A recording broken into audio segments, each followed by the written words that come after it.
Welcome back to day 2 of VERGE, the premier climate tech event. I am Nick Steinberg with the Trellis Group, and to my right is my lovely co-host. I'll let her introduce herself.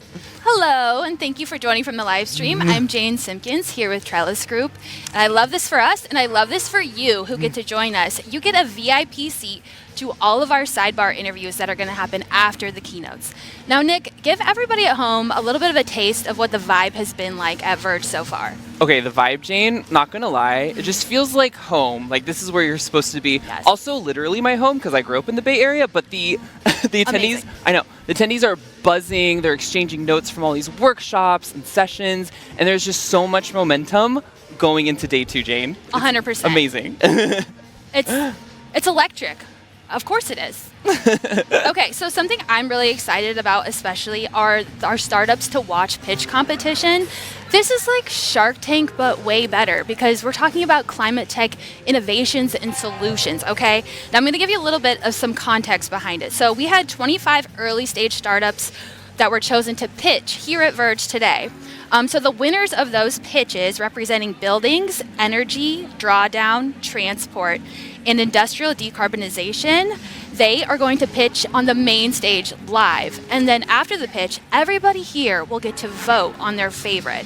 And then, of course, we're going to announce the winner live. So this is a big deal, and be sure to stay tuned for that.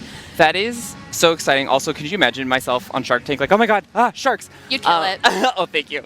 But capping off the day, we're going to have Saul Griffith. He is the founder of Rewiring America and other labs. So just stick around. It's going to be incredible. Yes, absolutely. Saul is such a fantastic speaker, and honestly, hats off, chef's kiss to whoever locked in Saul for this last slot of the day. You know, Nick, it's the second day, so people are a little bit tired. It's after lunch. So having Saul in that last slot, he's going to fire everybody up. We're going to tackle the rest of this day. It's going to be amazing. I cannot wait to see this whole keynote presentation, honestly. It's going to be incredible. Yes. Incredible. Absolutely. And yeah, so Halloween is tomorrow. So Nick, do you have any plans for Halloween, or are you going to just be like totally exhausted? Are you going to be a zombie for Halloween tomorrow? I think for Halloween, I'm going to be on my bed watching Agatha All Along, eating candy. Love that. What are you going to be doing? Absolutely. So my flight leaves at 6:30 in the morning tomorrow. Oh, fun. I'm going to try to get home in time to take my daughter trick-or-treating. I live in Illinois, so I've got a layover. But if everything goes well, which I think it will, I'm going to make it in time for trick-or-treating. Just Amazing. in the nick of time. Nick of time. Oh, pun intended. Okay, yes. Wait, Jane, what is your favorite go-to candy then? If you had to steal it from your daughter's bucket. Oh, I will. A Reese's for sure. What about you? Oh my gosh, anything chocolate really. I think Reese's too. Oh, Kit Kat. Kit Kat. That's why we get along so well. Yes. Okay, now we're going to throw it over to the keynote stage. Please enjoy, and we'll see you after for those sidebar interviews.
Please welcome to the stage, Trellis CEO, Eric Farrow.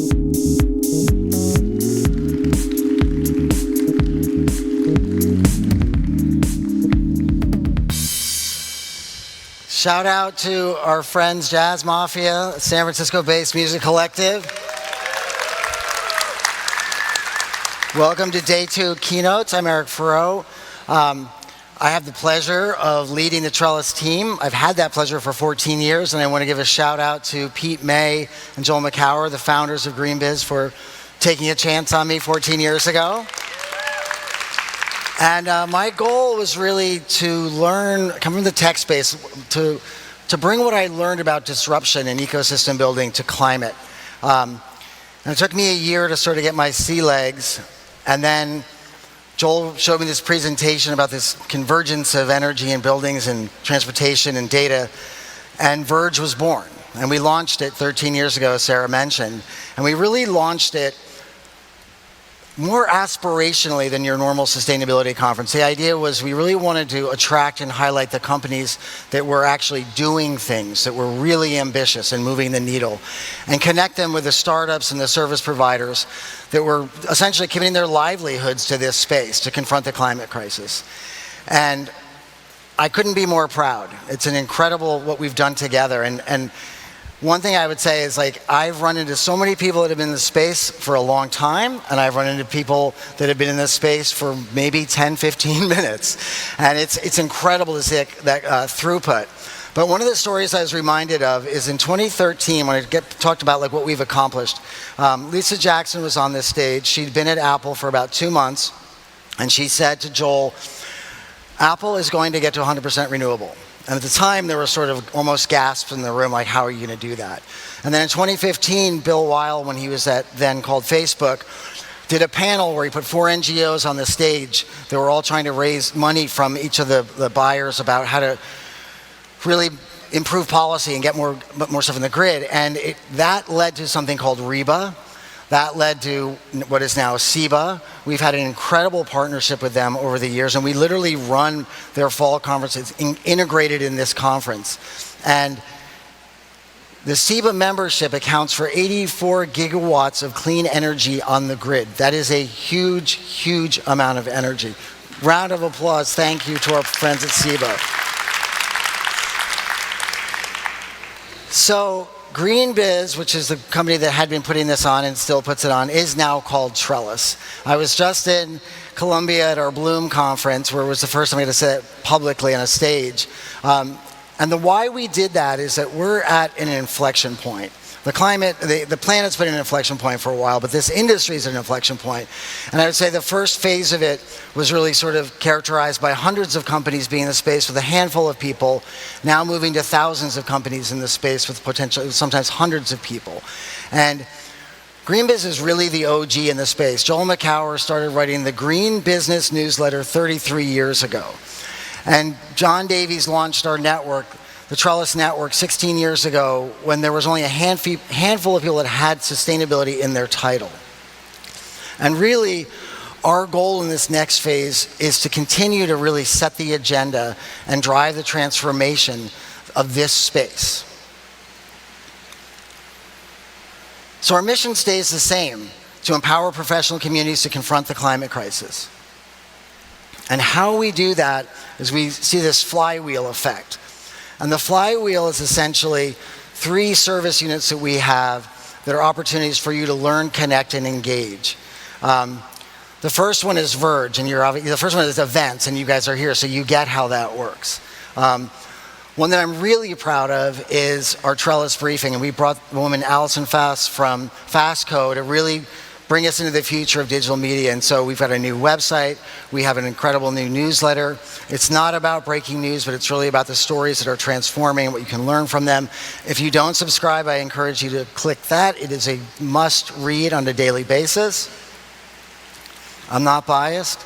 And then we have the Trellis Network, which I mentioned earlier, which John Davies launched. Again, we launched it 16 years ago when there wasn't a profession. So there was no one in your company to tell you how to do that.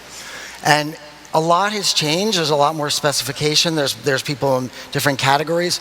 But the fundamental hasn't changed, which is that nobody actually knows how to get to net zero. Nobody actually knows how to deal with scope 3. And this is a community of your peers that you can learn from.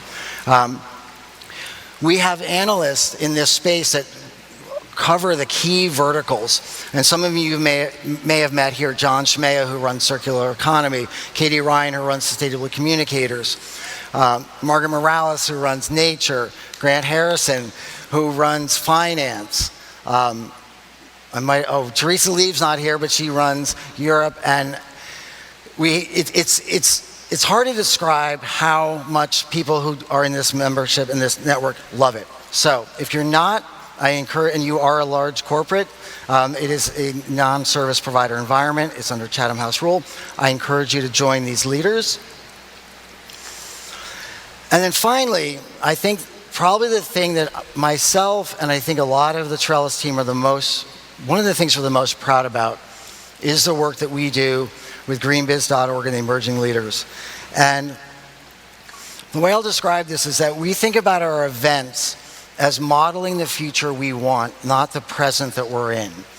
So with our events from the very beginning, before the term mantle was a thing, we worked on gender, making sure we had a mix of the right gender on the stage. And honestly, in this space, that's not hard because there's more women there than there are men. When it comes to people of color, it's much harder. But we work really hard on our stages and our breakouts on the main stage to actually have the representation of what we want to see happen in this space. But in 2017, we realized we could do more. And to do that, we created the Emerging Leaders Program, where we actually bring cohorts of people of color to the event to create the future we want now. So with that, I'm going to bring out my partner in crime, Brian Lewis, who deftly manages this amazing program. Appreciate you, man. Thanks so much. What's going on, Verge? Oh, no. You know, when I say what's going on, Verge, y'all say, what's going on, Brian? What's going on, Verge?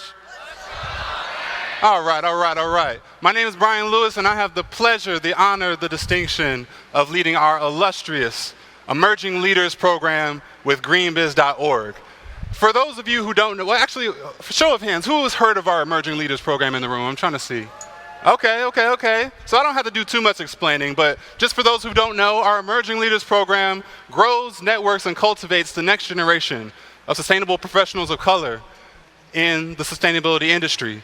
And since 2017, we've grown and curated a community of over 300 stellar emerging professionals of color who are actively changing the way we live, work, play, and tech. And our emerging leaders are doing amazing things. Some of them are merging data analytics and health equity to advance environmental justice, like Ebony. Some of them are leading initiatives that help to advance health equity in communities, advance soil, advance clean and healthy foods. Genevieve, Victoria, others. We have some amazing folks who are also looking for jobs. Maybe their next opportunity is in this room here today. And so I want to involve each and every one of you in joining me to give a warm welcome and a warm round of applause to our 2024 VERGE Emerging Leaders. They're actually going to come on stage here today.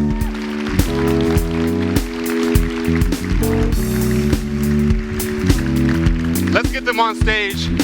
We're doing something different today because I think it's really, really, really important that you see the impact of the work that we're doing. Because through our Emerging Leaders Program, we get an opportunity to bring these amazing folks here free of charge, hotel, all expenses paid, access to the VERGE 24 conference, plus they get a part of access to a network of, again, 300 plus amazing young professionals of color who meet and engage and network on a regular basis throughout the entire year. And I think it's really important that I submit this message here for you today. I'm actually going to stand behind y'all real quick. These folks, including me, including the many others that are a part of this network, need your support. We're talking about partners, but not just partnerships or contribution. We're talking about the fact that we have regular webinars. Our emerging leaders want to hear from you. They want to learn about your products. They want to learn about your initiatives. They want to participate and be a part of the sustainable change that each and every one of you are making in your everyday lives and your everyday work. And I think it's important that we all come together to support this growing community of young professionals as they excite and network throughout the rest of their careers and elevate the sustainability and tech space for now, not just now, but for years to come. So I think it's really important that we support this generation. Who all feels the same? If you feel the same, then I want you to take out your phone very quickly, and go to the next slide, please. Thank you. There's a QR code. That QR code is going to lead you to our website. That website is going to have the profiles of all these amazing young leaders, and I want you to connect with them. Go to their LinkedIn, engage with them, network with them, give some of them jobs, and then please connect with me so that we can now advance that next generation of sustainable professionals of color and do it together. Thank you so much. Have a blessed Verge.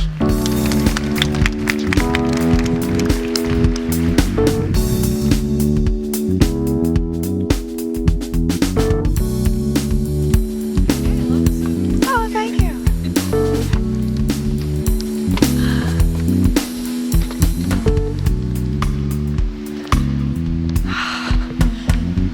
Thank you to Brian and all the amazing emerging leaders and Eric for that opening.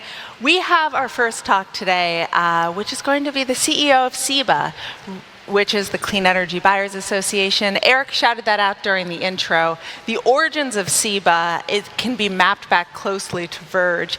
And CEBA also hosts their fall summit here at VERGE. And so I'm delighted to turn the stage over to my friend Rich Powell.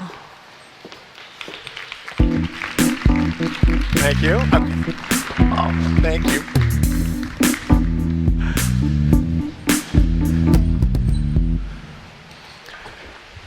Good afternoon, everybody. First, let me say an enormous thanks to all of you and to the amazing team at Trellis for the terrific partnership that helped launch CEBA and that has delivered that amazing number of clean electrons deployed across grids in the United States that Eric mentioned earlier. Let's start at the top. As folks may have read, in the past year, we've begun to see electricity load growth in the United States at a rate we have not experienced since the 1990s. Needless to say, increasing electricity demand is of great interest to large energy customers. In addition to requiring new thinking from utilities and companies to rise to the challenge, it's also a moment of incredible opportunity and innovation and economic growth. But first, a little bit about CEBA, the Clean Energy Buyers Association. We're a trade association that activates a community of energy buyers and their partners to deploy market and policy solutions for a carbon-free energy system.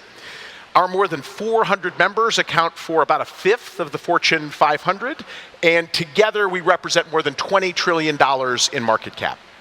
Our members continue to grow and innovate, and their access and ability to grow is directly tied to their access to affordable, reliable, clean electricity, both in the US and around the world. We need much more electricity to enable economic growth. This 2% load growth that we've started to see is actually just a fraction of the load growth that we'd need to actually get our entire economy to net zero, to electrify everything in our economy. Princeton's Net Zero America study, for example, shows that our grid may need to double or even quadruple in order to get to a net zero America.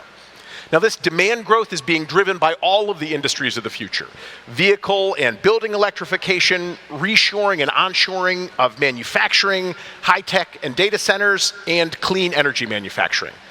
Data centers and AI are absolutely driving much of this growth today, but as soon as 2030, it will actually be vehicle electrification, EVs everywhere, that become the primary driver of growth in the years ahead. And as Brian and Maria will discuss in a few minutes, it's obviously a strategic imperative to have those data centers and all of that AI training happening in the United States, which means more access to electricity in our system being absolutely critical. So if this electricity demand growth doesn't occur in the United States, it will occur somewhere else in the world. And the regions and countries, and within the US, the states who can seize this opportunity and rapidly build very large amounts of affordable, reliable, clean electricity are going to win the economic opportunity of the future. Our members at CEBA are working to deploy innovative technologies to meet this challenge.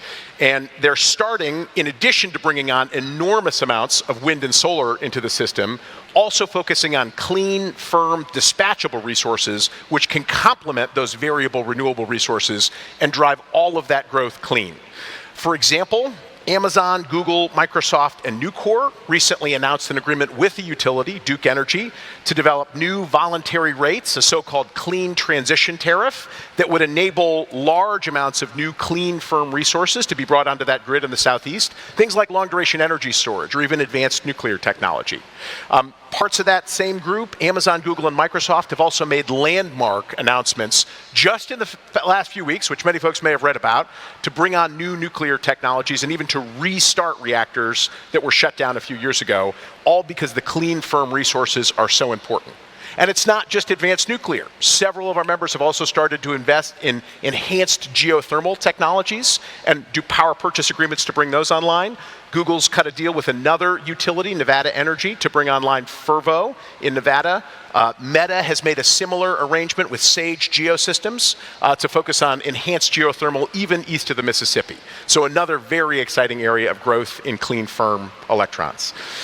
In the South and the Southeast, SEBA is also working with utilities like Georgia Power to set up bring your own clean energy programs, where large energy customers can source deals with new clean energy providers and bring them into the utility setting with special rates and tariffs that would enable that.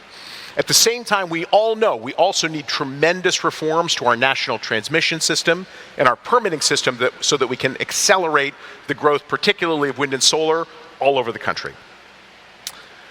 These are really exciting times, and America's companies are ready to rise to the challenge and work with utilities to find innovative ways to ensure clean power supply, support economic growth, and enable the grid of the future.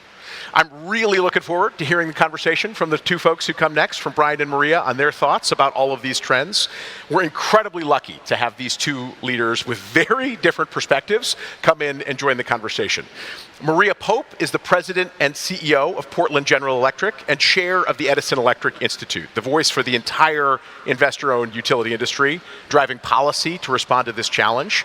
And Brian Janis, who many of you have seen on this stage many times before, is the co-founder and CCO of Cloverleaf Infrastructure, and he was former VP of Energy at Microsoft, who's now working on identifying new opportunities to enable clean load growth across the entire industry.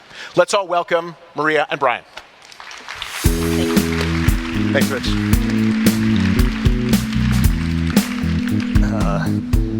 Appreciate that introduction, Rich. Love the work that y'all are doing at SEBA. I was involved in SEBA from nearly the very beginning when it was in a tiny little conference room in a hotel, and now it's 87 gigawatts and counting, so it's pretty exciting. Pretty impressive. Yeah.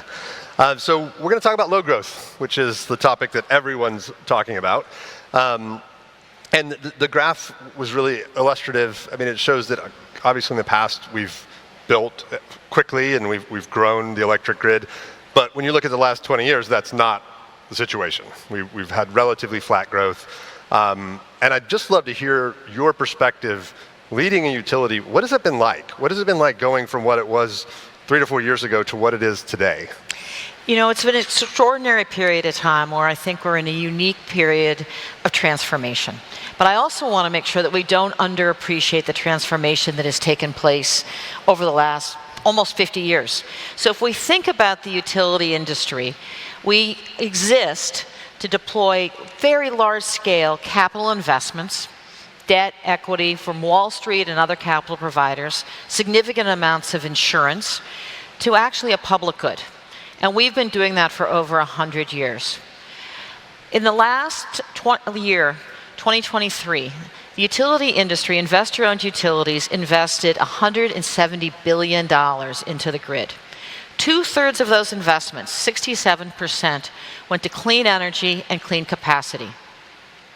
That's about 26 gigawatts of clean energy in 2023 alone. If we were just thinking of the state of California, that'd be about 80% of the installed capacity of renewables serving the state today. And like California, the rest of the industry is about 40% renewable. And today, we have lower carbon emissions than we had 50 years ago. So while we have tremendous growth coming at us, we have had tremendous transformation at each one of the decades if you look back through history. And so if you think about technology, technology is really transforming our society, but it is energy that is powering that transformation and powering society. It's a remarkable time, and it's really fun to be in this industry. Yeah, it sure is. And I'm just curious, I mean, how do you think about this also in terms of just Rich's title of his talk was the opportunity of load growth. Do you see it as an opportunity or do you see it as a problem? Absolutely, and I should turn and ask you this question because the issue really is not about how fast we grow, but how well do we grow?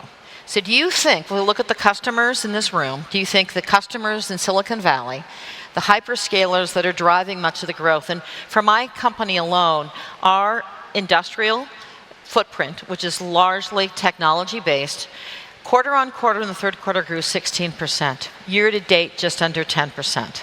Will that growth undermine our customers' commitments to clean energy?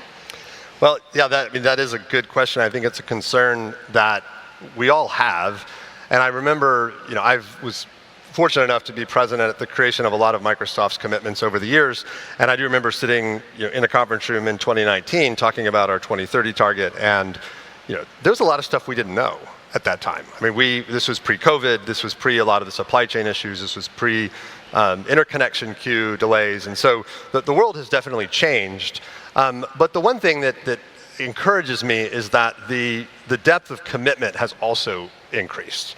And I mean, Rich talked about the 84 gigawatts. I mean, clearly the tech industry were sort of anchors in helping that, but then created a massive tent to invite tons of other industries in, which was super exciting. And then you look at what's happening with new nuclear, right? I mean, you have the tech industry now sort of anchoring what we hope is the advent of the rebuilding of the nuclear industry in the United States.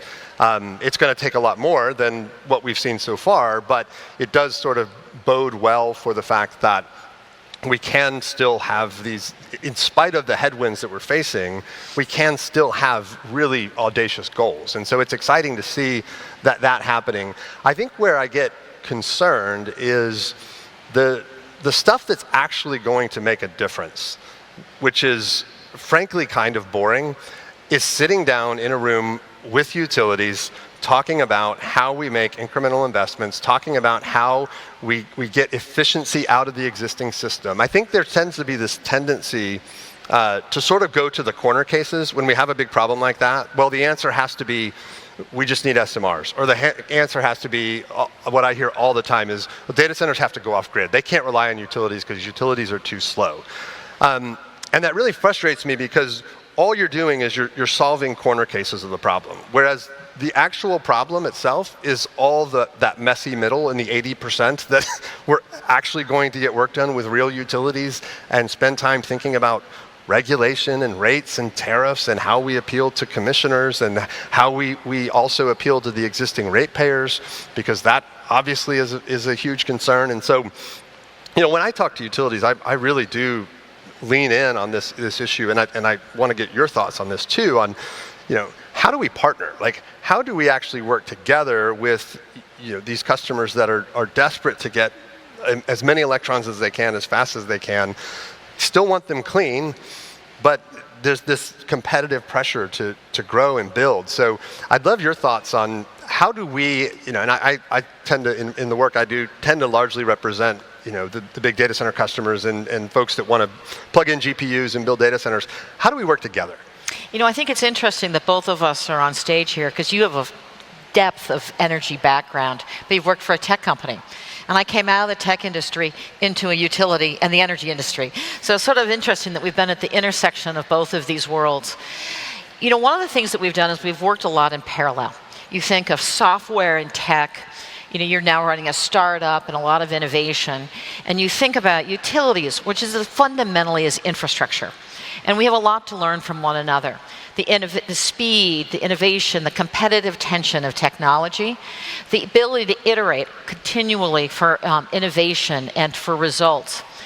Coming together with learning about how to do siting and permitting, how to do infrastructure, how to work with local, state, federal governments, how to weave these things together in a way that works for the environment and works for communities. There are very few industries that are as in touch with communities across this country as the utility sector, really making sure that everyone is brought along in this transformation and everyone benefits. Not only do clean energy resources resources. You know, we just brought on, in conjunction with NextEra, a wind farm in Montana, bringing tremendous economic advantages to that part of the state. That all interconnects into a substation connected with a coal plant, serves customers on the West Coast, and that has tremendous economic advantages for every single one of those communities. And with data centers that are fueling this processing, they're also bringing advantages to local communities and rural parts of this country that have seen very little economic development and are hungry for new roads, better schools, improvements to their clinics. It's a remarkable time when really everyone can be brought along. And I think that working together and really understanding the intersection of our industries is remarkable. But how do you think about, you know, what the government has done? We were just talking backstage about this unique period of time. How do you think about that fuel of the financial portion that we're seeing coming out of the federal government? Oh, it's massive. I mean, it's hugely supportive when you think about what the government has done in terms of providing, as you said, that fuel, that sort of economic incentive to build new things, like to build. I mean, that's what's underlying a lot of what we're doing in nuclear, right? It's how we're deploying capital for batteries, and you know, obviously with IRA, and what it's also doing to bring manufacturing back into this country. So fueling that as well. So that is so essential. Where I see though the missing piece is still on the commercial side of it. Like, how do we? So when I think about, you know, how we're solving these problems, I mean, there's technical pieces, right? We need new technology. We need to keep growing our pipeline of long duration batteries and grid enhancing technologies. There's the regulatory piece that we're talking about of, well, we still operate in sort of a regulatory environment. But then the last piece is that commercial structuring, that actual, like, at the end of the day, someone's got to sign a contract. And when I talk about nuclear, I really see nuclear as a commercial problem, not a technical problem. We know how to build an AP1000. Like, we've done it. Yay, Southern, they did it. They showed us we can do it. The commercial piece is what's keeping it from getting done. Like, how do you match that risk taking of, well, who's going to share in the cost overrun? And, you know, and so the government is doing, I think, in a lot of ways, everything it can to provide the right sort of economic incentives, but we still have these commercial barriers. And one of the things I want to really explore with utilities is, how do we take something like a tariff that in some ways it can be very rigid. It's like, okay, well, you know, this customer is a big customer, I'm a big customer, we pay the same amount for electricity, but I have different needs and interests than maybe this customer has. And so, you know, do you think there's ways to alter the commercial structures between utilities to create incentives for certain classes of customers that are maybe willing to pay more money to get power sooner, right? And maybe there's ways to leverage, you know, some of this nascent technology that maybe doesn't make sense for you for another 5 years in sort of the normal structure, but can we create structures that actually incentivize you to spend more money, which you of course want to do and want more rate base? So I'm just curious your thoughts on that. How do we unblock some of that government money to invest in technology to accelerate investment and delivery of power to these customers? Well, first, let's just sort of level set on this amount of government money, because what we're talking about is probably the single biggest change in our economy since World War II. If you think about the IRA, $650 billion, far in excess of what was originally contemplated and probably likely to grow, irrespective of who is in the White House. We also think about the IIJA, and that piece around SMRs and technologies that you're talking about. Just a company like ourselves at Portland General, we are working on over $2.5 billion of projects associated with federal grants. 2 are on the transmission side, 1 is on the green hydrogen side. Right here in Silicon Valley with NVIDIA, we have a $50 million grant to deploy smart grid technologies with NVIDIA, Portland General, and Utilidata to bring that smart interconnectedness to us. We also have contracts with many of our customers where we're taking the value streams of capacity, their ability to be interrupted. Large language models, as an example, use tremendous amount of electricity, but they can be interrupted to benefit the entire grid. So today, If cloud cover comes over the beautiful San Jose area where we are, all the way down to, say, Southern California, you'll see water flowing through hydro facilities in the Pacific Northwest. You'll see wind technologies coming, delivering power into this area. We're right now receiving solar. You might see natural gas facilities come up and balance the grid. We're operating in an enormously interconnected way, but being able to interconnect customers to bring value to the grid so that utilities can bring value back to those customers. We do that with a number of customers today through our standby distributed energy programs, but also with customers where we really integrate their operations into what we do. And that takes a level of partnership and discussion that probably is new to very different kinds of industries. Well, I love that you make the point about the interconnectedness of the grid, because I think, when I talk to folks in the industry, and again, they come with, well, the utilities are too slow, so we're going to go out and build our own power plants and do our own thing. It's like you fail to realize that the challenge that we have, particularly when we're talking about things like AI data centers, these are grid scale facilities, and they only are going to get solved with grid scale solutions. They're far too big to be islands from utilities. You need the entire Western grid to support multi-gigawatts and tens of gigawatts of build out in this region. And so I love that you bring that point up, and I think as customers or as someone representing customers, we want to be helpful in that narrative of saying, hey, we know that the only way this is going to get done is that if we work with utilities and we recognize their constraints and their incentives, and they have to deliver reliability at reasonable rates, and they have to think about things like equity, and they have to think about it making investments for their shareholders as well, but they have to balance all those things.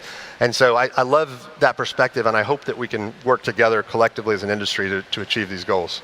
I'm really hopeful, because some of the things that have really created remarkable change in our industry from before the pandemic, through the pandemic, to after the pandemic, has really been to take innovative new technologies that we work with several companies and are talking to many more in Silicon Valley in this area as we hook into electric vehicles, as we balance the loads, we serve customers. And so I think the potential is really huge as we think about the future. So I'm pretty excited about the next couple of years in this industry, and I think the transformation is going to be far in excess of what any of us can imagine.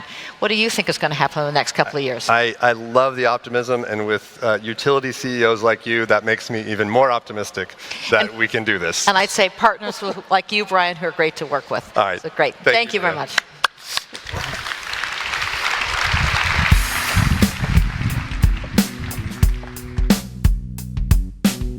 Please welcome to the stage, Director, Carbon at Trellis Group, Margaret Morales.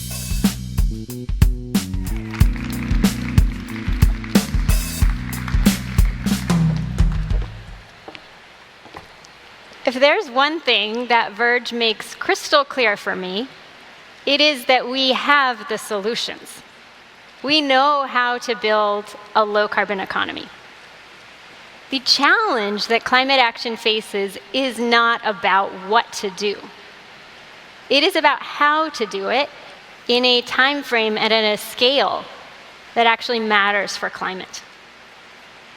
And if I put it very bluntly, the underlying question beneath every session you go to here, every conversation you have, is who will pay for this? The fact is, all climate tech, whether it is to decarbonize a supply chain, remove carbon from our atmosphere, or even change how we think about carbon dioxide from a waste stream to a resource, all of that is developing in a context of great uncertainty. It's uncertainty about policy, political dynamics, social uncertainty, economic uncertainty. We're even unsure how we communicate about climate action. And when there is uncertainty, the most common reaction is inaction.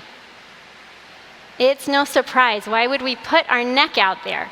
We wait and we see what everyone else is going to do first. And of course, that is a recipe for not meeting any climate commitment. But not everybody is doing that. there are trailblazers, and they are all over this conference, and they are acting in this context of uncertainty. And I would actually argue they are acting in part because we are so uncertain.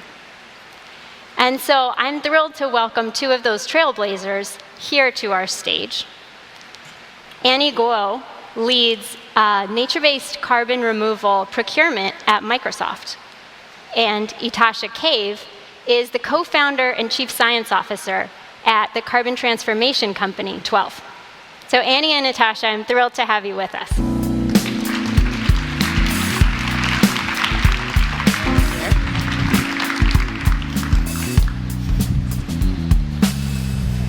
So I want to talk to you. How are you trailblazing here when there is risk and uncertainty at every turn?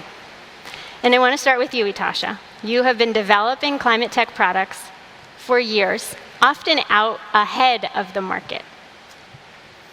What is your strategy for developing products when the market itself is uncertain? Yeah, absolutely. Thank you for that question. So first, wanted to say what we're building. So we are a technology company. We're doing carbon transformation, and we're mimicking nature in a process that we call industrial photosynthesis. So much like trees, we take carbon dioxide and water, and we use electricity and metal catalysts to break down the CO2 and water molecule into smaller atomic bits, and then reform those atomic bits into new molecules. And we also release oxygen. Those new molecules can become things like jet fuel or hydrocarbons that can be blended into some of the products that are in this room, like building materials, chairs, clothing. We're currently looking to scale up that technology. So we started off with a small system that is about the size of a dishwasher. We then built a skid system, and now we're building our first plant in Washington.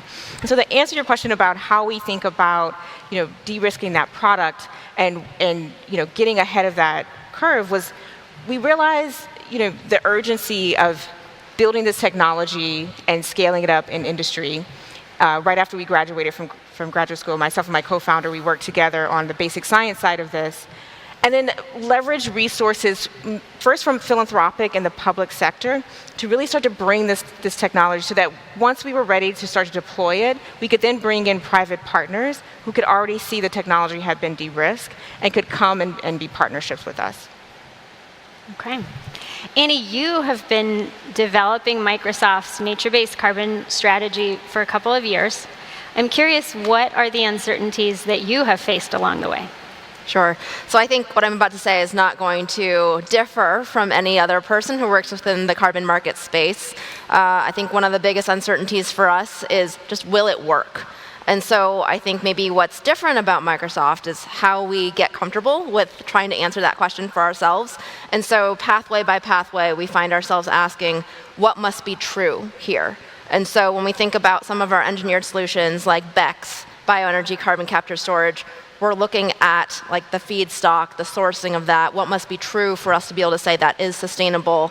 We're looking at the supply chain within the project in terms of where the feedstock comes from, where it's processed and the carbon is sequestered, how that's transported and ultimately stored, how secure is that storage. So we're asking ourselves along the way, what must be true for each of these pinch points for us to believe that the desired outcome is real, that we are storing carbon removal permanently. And on the nature-based side, we have the same kind of framing. When we think about the underlying parcels of land that underpin these restoration projects, we're asking ourselves, how can we assure, to the extent we can today, that these pieces of land will continue to support these, hopefully in the future, trees for many, many years to come? What about the project operator? Do they have experience doing this kind of work? Have they thought through their nursery supply chain, their seed sourcing? What must be true of these different pieces that are so material to ensuring that the restoration process is seen through and endures? And so we know there are a lot of other uncertainties that we could think about as a buyer. For instance, policy uncertainty, or even just civil society and discourse uncertainty about what must corporates do. And I feel very privileged as a buyer on the Microsoft carbon removal team not to have to worry so much about those things in my day-to-day, because our business and our company back in 2019, 2020 took a look at its own operations and the story and our journey that is unique to Microsoft, and decided in partnership with in-house scientists and external experts that we believe in carbon removal, and we believe it comes last after we've exhausted every abatement solution we can come up with. And we've painted out these goals for ourselves to be carbon negative by 2030 and to remove historical emissions by 2050 from our operations since 1975. So those things and the groundwork for our program were laid well before I joined this carbon world, but now I get to just focus on transparently operating within that space that the company has created for me. And we just try to show our work and say, here's what we believe is true, here's what we think is good. We reserve the right to change our minds every year, and I'm sure we'll talk a little bit more about how we've come to be more comfortable with some of the risks that are inherent to all of these projects. But ultimately, I do feel very lucky that we get to operate in this space and just try to do our best. Okay. Itasha, you mentioned philanthropic funding as one thing that was really catalytic for you. I'm curious, what do you think we need to build the financial resources that will get these climate tech solutions to scale? And like I said, in a time frame that really matters for the climate clock that is ticking. So what do you see as the biggest levers we could pull to get finance to the solutions ready for scale? Yeah, absolutely. We've had to really think about diversifying our financial stack. So we, start off with public and philanthropic funds. And then once we had de-risked the technology, we could attract private capital on the corporate equity side. But now that we're deploying our air plants, so we're building this end-to-end CO2 to jet fuel solution in Washington State, we then had to start thinking about project financing. So there's project equity, project debt, in addition to the corporate equity to kind of keep the lights on and keep the operations going. But what that project equity and project debt allows us to do, and in addition to public funds as well, so grants and so forth, what it allows us to do is to really meet the risk tolerance of the different capital where they're at, and recognize that we're building a first-of-a-kind system. So there is going to still be some risk inherent with that, and so having this risk diversified over different groups of capital, including our own corporate equity, really helped the appetite of each of the financiers to be able to join forces with us. Okay, we've got time for one more question. Mm-hmm. And Annie, I think every carbon project has some risk inherent. And as Microsoft builds up its carbon removal portfolio, that's a part of the game. So I'm curious, what are the risks that you are willing to take on, and how do you think about that? Yeah. So as many of you probably know, we have this public list of what we consider to be high quality criteria for carbon removal technology pathways, and we've developed that in partnership with Carbon Direct. And so every year, as I mentioned earlier, we refresh that list of criteria, and we say every project that is restoration must have these things and perhaps should have these other components.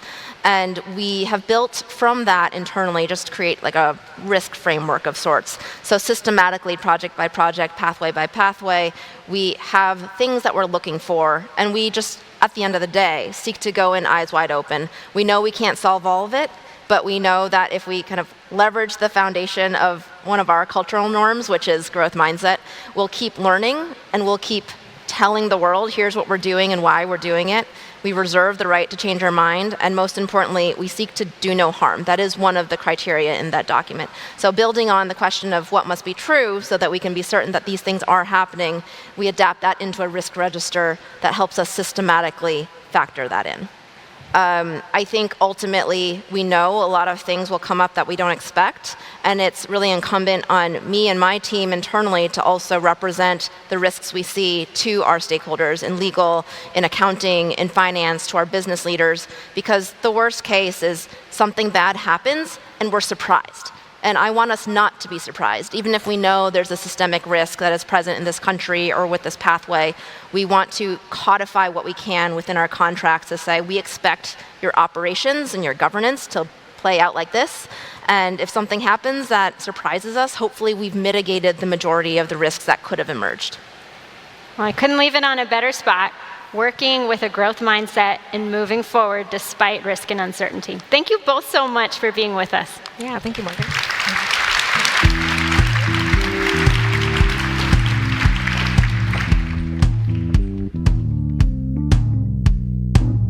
Please welcome to the stage Senior Manager, Startup Programs at Trellis Group, Jake Mitchell.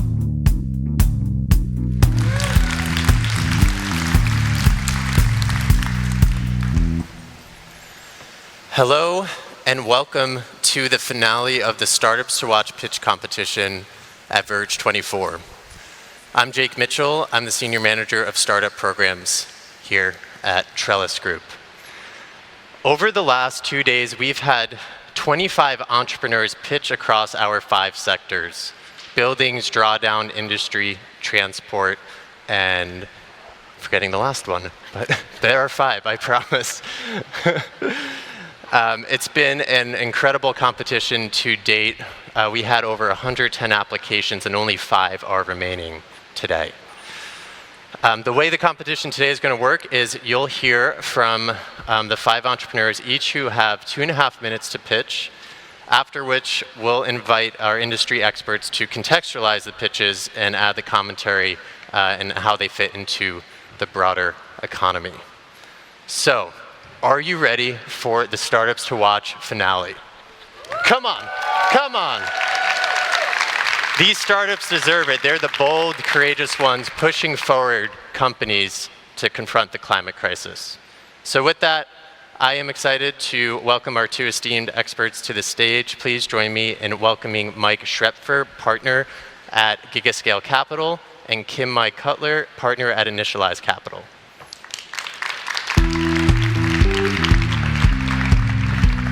Hey guys, welcome. Am I in the middle? Yeah. Kim and Mike, super thrilled to have you here. Thank you. I forgot to mention, actually, how we'll decide the winner is all of you. So first off, thank you to the live stream folks for tuning in. You won't be able to vote, but thank you, we love you. The people in the room today will decide the winner of Startups to Watch. So I'll lead you through that at the end. So without further ado, let's welcome our first startup. We have Raj Kumar, CEO at Ateos Systems.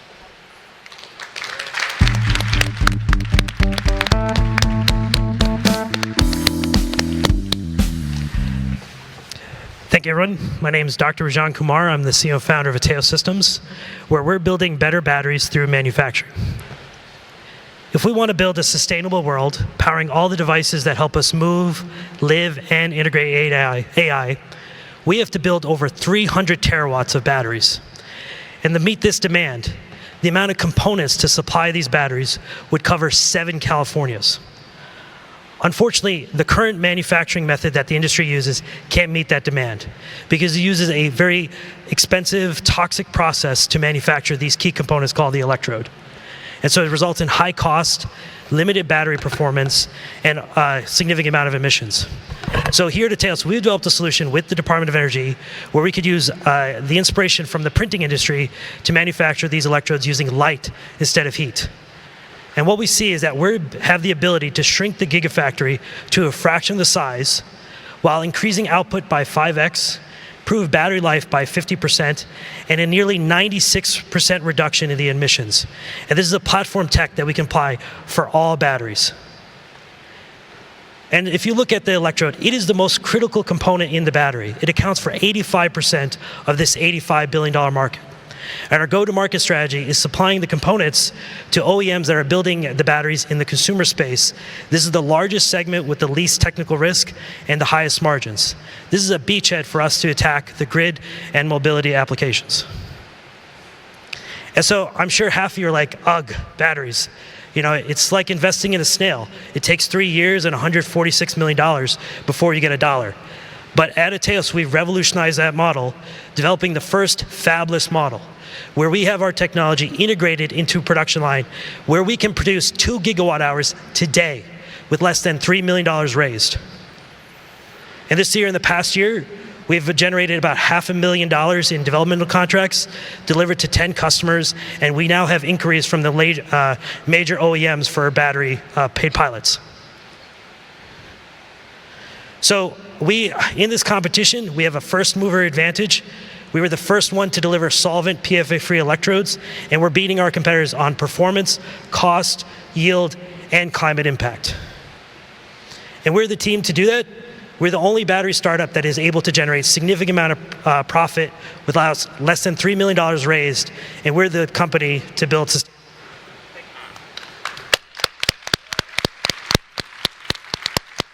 Thank you, Raj. Next up, we have Kate Murphy, CEO at Aquari. Thank you, Kate. I got overexcited. Thank you, Alex. Good afternoon, Verge. My name is Kate Murphy. I'm co-founder and CEO of Aquari, and we are decarbonizing one of the toughest to decarbonize industries, mining, using carbon dioxide removal. So mining often gets a bad rap, but if we're going to electrify everything, that means we're going to need a lot of metals. Mining is necessary to complete the energy transition, yet it's also one of the toughest industries to decarbonize. And so at Aquari, we're pioneering a brand new way of decarbonizing the mining industry by turning old, degraded mine sites into carbon sinks. So what you see on the right here is a pit lake. This is a body of water that forms in an open pit mine after mining operations have ceased and they turn off the pumps that keep them dry. They can be over 100 billion liters of water, and for the most part, they are considered pure liabilities. We turn these liabilities into assets by adding alkaline minerals, which you can think of like an antacid, to the water in such a way that it induces the drawdown of CO2 directly from the atmosphere into the water, and eventually the conversion of that CO2 into minerals that are similar to a limestone or a chalk.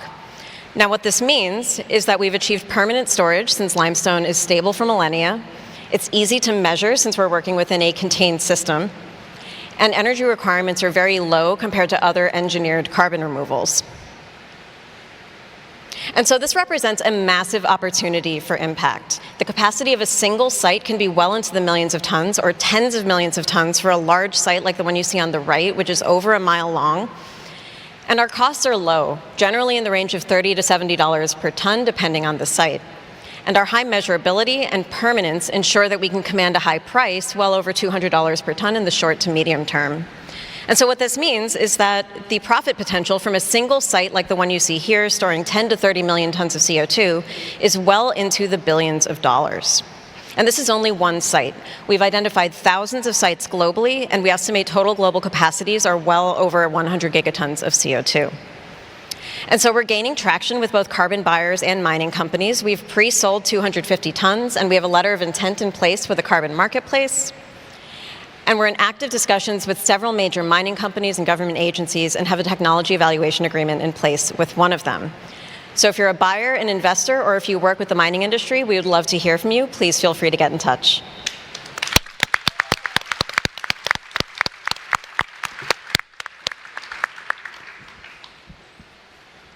Good afternoon. I want you to stop and think for just a moment of every building you've ever been into or seen that's larger than your house. Because they all have one thing in common. Their air conditioning systems are broken. It actually takes about 2/3 of a building's power to keep us comfortable, and comfort now accounts for a staggering 15% of global emissions. My name's Sam Ringwald, CEO and co-founder of McEnery Tech. And I've worked alongside my co-founders Brenda and Ron for the last 20 years, bringing revolutionary technology to market in the air conditioning space. In fact, we were able to see 60% global market share. We've already air conditioned over 3.5 billion square feet of buildings, and we've already saved a gigaton of CO2 emissions. But with predictions that there's 10 new air conditioning units getting installed every second from now until 2050, we thought it was time to get back to first principles and really rethink engineering from the ground up. And that's why we established McEnery Tech, where we've developed these hyper-efficient micro-chillers we're calling bull ants. These get installed throughout a building in a patented decentralized network, allowing us to deliver with precision just how much heating and cooling is required, allowing us to halve a building's energy bill. It does this by being spread out throughout this network so that everyone in the building can be kept comfortable. For the first time, we're able to vary the water temperature around a network. It seems really simple, but now we are keeping everyone comfortable, not just the CEO or whomever is in control of the thermostat. So these units, which are about the size of a cooler, are incredibly easy to install, and we can economically mass produce them. But these will allow us to improve tenant comfort, increase building efficiency ratings, and ultimately increase building valuations. It also opens up new sales channel opportunities, such as a subscription model we're calling Comfort as a Service, in addition to traditional sales channels. We know this market incredibly well. In fact, after 20 years of selling thousands of units into this market in global markets, we're going to go after a segment of the market worth $24 billion a year across malls and hotels, hospitals, schools, even data centers, leveraging those trusted customer relationships we have. We have just recently closed a pre-seed round. We're still just testing prototypes, but already we have international developers and owners chasing us to say when can they install it in their buildings, such as Hilton. So if you would like us to help revolutionize the industry again, make your buildings more comfortable, or help us save more gigatons of CO2 emissions, please contact me. And remember, Connery Tech is reinventing cool.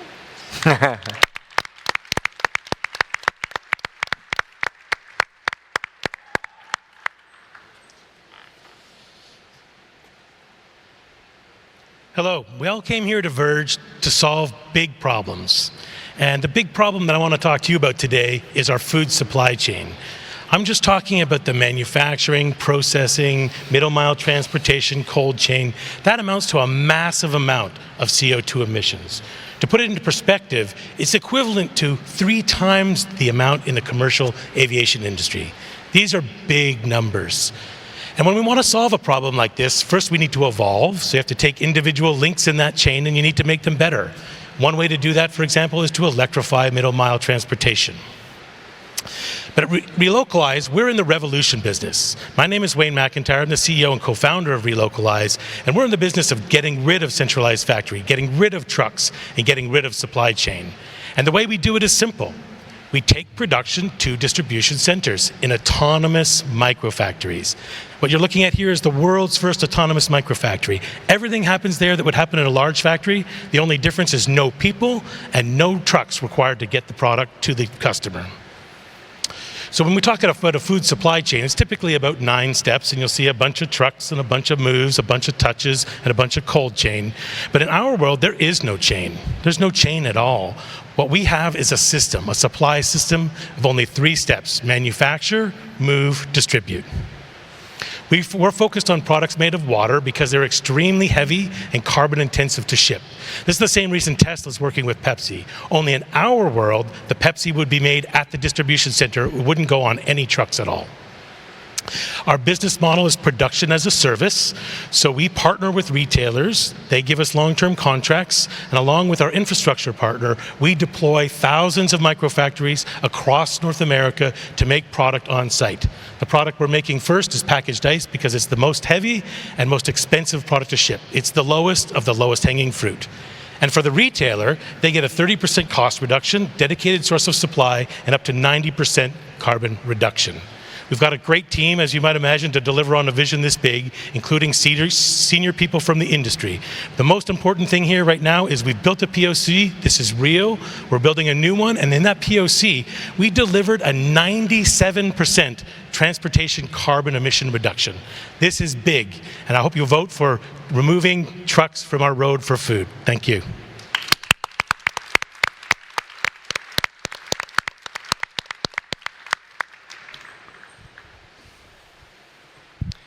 Hey everybody, I'm Alex Blum, and I'm here to win the dance contest. No, everybody, I'm Alex Blum. I'm the co-founder and CEO of Applied Bioplastics, where we are making sustainable plastic affordable. Our journey starts in Bangladesh in 2017. I used to be a salesman, which you'll probably be able to tell, but after 10 years of doing that, I closed a really big deal when I was 27 years old. I got a $500,000 paycheck, and I decided to donate it to charity. That took me to Bangladesh, where I filmed a documentary in the world's largest refugee camp and noticed that their housing was awful.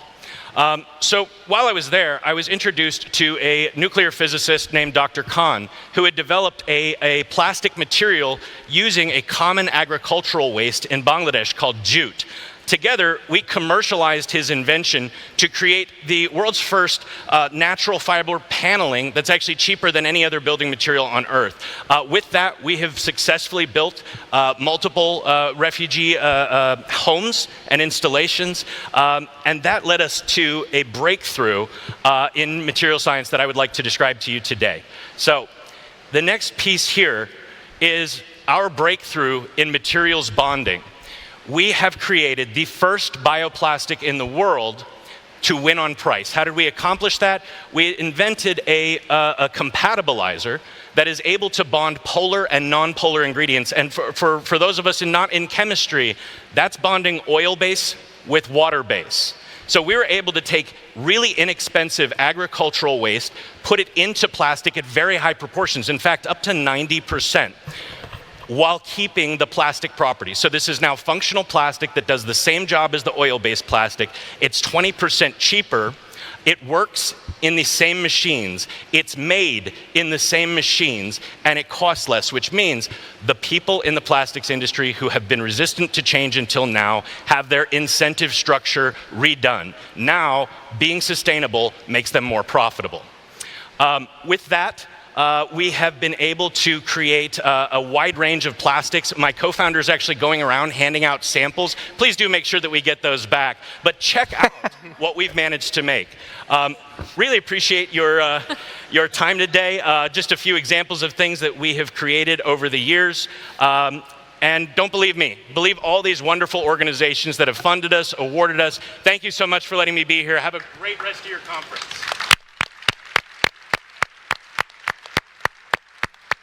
Thank you to our 5 finalists. Let's give it up again for these incredible entrepreneurs doing amazing work. Woo-hoo. All right, well, we're about to turn to Kim and Mike to contextualize what we just heard, but first it's time for you, the in-person audience, to vote for the startup you believe will have the most impact. So the way to do that is take out your phone, open up the Whova app, the event app, and go to this session. It's in the keynotes. I believe you have to go to the subsection and click on Final Startups to Watch. In there, there'll be a polls button. Click that, and you'll be able to vote. Voting will be only open for about 5 minutes, so make sure to get it in now. All right, Kim and Mike, thanks for being here. You know, we don't have much time, so really let's just jump right into it. I'm curious to hear what stood out to you about the pitches. What struck you about these startups on stage? Kim, let's start with you. Sure. I mean, the last presenter was obviously a great salesperson. He gave a great pitch. They're in all such different areas. I thought a quarry mining company was really interesting. I don't think I've ever heard a startup taking that particular angle. So I think I have a lot of questions around like how long does it take to convert one of these pits into like a carbon sink? And then obviously batteries is a huge area of growth, and you know the United States needs to have more control and sovereignty over its own battery supply at this point, given like geopolitical constraints. So that's also a very interesting market and a huge area of growth. So I think those are all really cool. Definitely. What about you, Mike?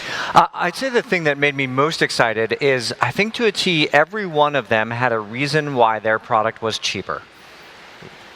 Oh yeah, it's also lower carbon and all the rest of it, but the sales pitch is actually, we make cheaper plastic, we make food cheaper, we make cooling a building cheaper, we make carbon removal cheaper, and I think that that's what it's really going to take to scale climate tech solutions we need into the multi-trillion-dollar investment we need annually to solve this problem. So really lowering the green premium to get these products out. I don't believe in a green premium. We believe in a green discount. It's like you got to start with, you want this product because you like it, it's better, it's exciting, or it's cheaper, and it has to come with a kind of like, oh, by the way, it's good for the planet. It's sort of the little asterisk at the end.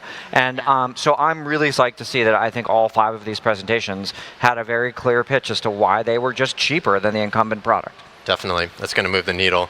And to follow up on that, if we had time and we could invite all these startups on stage, what questions would you have for them? Or if you could pick one, where would you want to dig in and learn a bit more? The number one place we would always dig in is just like the indication of customer interest. So if you've got 10 development contracts, what does that mean? If you've got an LOI, what does that mean? If you have 2 grocery partners, what does that mean? And like how much risk are these customers taking on to show like how much appetite do they really have for the product? And so that's probably where we would go super deep on, just to understand like the urgency and the hair on fire nature of the problem. Definitely. Mike, anything to add? I mean, I would add on, just since we're so obsessed with finding solutions that are fundamentally cheaper and competitive, we spent a lot of time in the techno-economic analysis, the TEA. So I would love to dig in with each of them and sort of really understand from today to cheaper than incumbent, kind of what's between you and that, and what are all the assumptions therein, because that's where we find a lot of businesses are sort of make or break. Gotcha. I know this word has been kind of thrown around a lot at Verge, techno-economic analysis. Could you both give a little bit more context to what you're looking there with startups when you're looking to make an investment, and kind of what what this analysis actually means? You can go first. I'll dive in. I mean, There's a real tension here that I personally struggle with, I'll be honest, which is like you can get really excited about your spreadsheet and just like have this like massive model which spits out some piece of data. And having run large businesses for two and a half decades, you know, it is very hard to predict the future. So I think on one hand, you got to be careful to not sort of like overly be precise in it. But I think on the other hand, with hard tech, you can understand core assumptions. For example, at the end of the day, if I'm going to manufacture something, what is that thing made of? At what quantities and what weights? How much do those things cost? How complicated is the manufacturing process?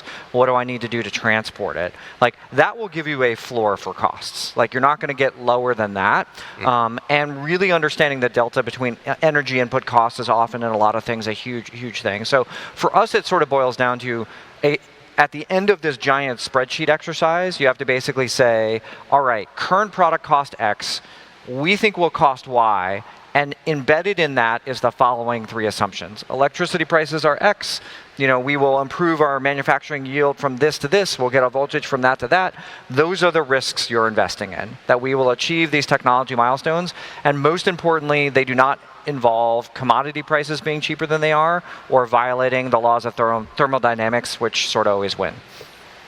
Well, we all love spreadsheets. That's why I had to ask and dig a little bit deeper. That's why we're all here. Kim, anything to add? Yeah, I mean, I would say that, so Initialized, the firm that I work at, we are a generalist firm, so a lot of the climate companies that we have happened to fund over the last 10 years, you know, we were looking at companies that can progress through different funding stages, either with climate-specific funds or with generalist funds. And so, you know, I would say that, like, we will look at TAs, but we're also, given that we're a seed stage fund, we're also interested in, like, can you sell to a customer? Have you successfully closed customers? And then over time through the staging, we're looking at, particularly in the mid stages, like, can you get your unit economics correct, and can you improve your margins over time?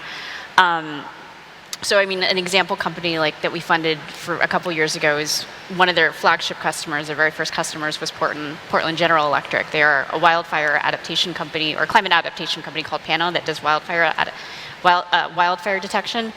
And so when they closed that contract, we invested, and then over time, we've been looking at, like, as they deploy more and more cameras throughout the United States, Canada, and Australia, how are their margins improving? And how much can they scale, and what secondary and tertiary products can they add? Great, thank you. And we are running out of time, so here's the fun part. I get to put you both on the spot. If you were in the audience and you could vote for one of the startups on stage today, who would you vote for and why? And I'm trying to stall a little bit to give you a little time. That's not fair. That's not fair. Who wants to go first? Kim? I'm really intrigued by Ateos and what they've built to date, and the contracts that they've signed, and, like, if they can actually produce, if they can have a battery production system that's safer and more beneficial to the environment, that's also cheaper, better, faster, that would be an awesome outcome. Great, thank you for your vote. Mike? Yeah, this is the problem with going second, is I'm unoriginal, because I was actually going to pick the same thing. I swear before you went I was going to say it. But I think batteries is just, you know, well, besides being cheaper, what I love is just massive markets. Like, if you have a better battery, you have unlimited demand. And so I do think there's a lot to be excited about there. And I think that's the other thing I'd say about just the spectrum broadly, is we have so many interesting, what I think of as multi-trillion-dollar problems, right? You know, whether it be energy or steel or cement, you know, chemicals is another trillion-dollar problem. And so as an entrepreneur, if you're tackling, you know, disrupting that scale of market, there's a lot of appetite for investors to dig in. And so I think batteries is definitely it, but we saw a lot of startups here, you know, from buildings to food, that are doing lots of exciting things there as well. Definitely. Well, thank you both for your bravery and your votes there. Appreciate it. Before we reveal the results, because the results are in, I'd first like to announce our People's Choice Award winner, Arbin Carbon, who won on our 25 Climate Tech Startups to Watch feature article. We had a voting competition. So well done to Arbin. They received nearly 2,000 votes, so thank you for all of you who participated in that. Okay. Now for the big moment, we have our results. And the winner of Startups to Watch and Trellis Group's 2024 Startup of the Year is, can we get a drum roll, please, from the crowd? Aquari. Aquari is the winner. Congratulations to Aquari and their team. Thank you all for voting. Back to you, Sarah. Thank you. Thank you. Whoa.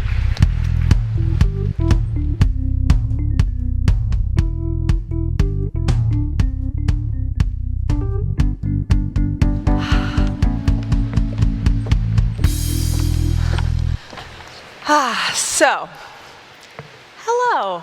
We are almost to the end of our keynotes. But don't worry, Verge will be rolling on. Tonight we have the After Dark party. We also have sessions today and tomorrow. Of course, we have the reception. So please come to those. I want to thank the band again, the Jazz Mafia, who's been up here playing live music. And I also want to thank our sponsors. Thank you for understanding our vision, what we're trying to do, and supporting us. A huge thanks to Microsoft, our premier sponsor, as well as all of the other organizations that have contributed in so many ways. I also want to thank our participating sponsors and our convening partners who have done so many sessions here, have hosted so many side events and VIP events. Before we sign off, or before I sign off, you still have another amazing talk ahead. I want to invite up my friend and the chair of the host committee for Verge 24, Mayor of San Jose, Matt Mahan. Matt, come on up.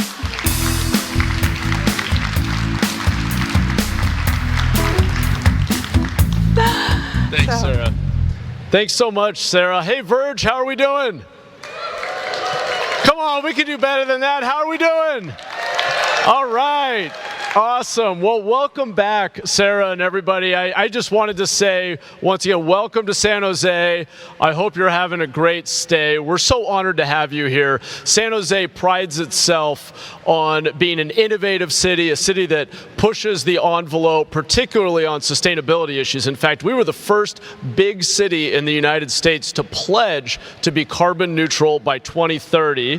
And Sarah, we're making great progress on that front. We've now, just in recent years, contracted over $2 billion worth of renewable energy, much of it paired with storage solutions. We're now 95% clean energy, over 60% renewable, and on our way. We're doing a lot in the transportation sector, building electrification. If you haven't taken the new Caltrain trains that are fully electric, check them out. They are beautiful. You can get up to SF in 55 minutes with Wi-Fi. So I'm a big fan, needless to say, and we're just so honored to have you here. You're the innovators, entrepreneurs, creatives who are designing a better, more sustainable, cleaner, more inclusive future for all of us. And just once again, want to say welcome. We're really excited to invite you back next year. I guarantee you some new and exciting restaurants when you come back in a year, and look forward to spending some more time together. So thanks for being here. Thank you, Matt. And yes, Verge will be back at the San Jose Convention Center next year. Please join us. I'm also pleased to share that next year, Bloom, which is our event that focuses on biodiversity and nature, will be co-located at the San Jose Convention Center again, really helping connect the dots between how climate tech needs to be taking in nature and biodiversity in order to actually secure a safe climate future. So, Matt, Excellent. thank you so much, and thank you for the support. Thanks again for being here. Safe travels, everyone.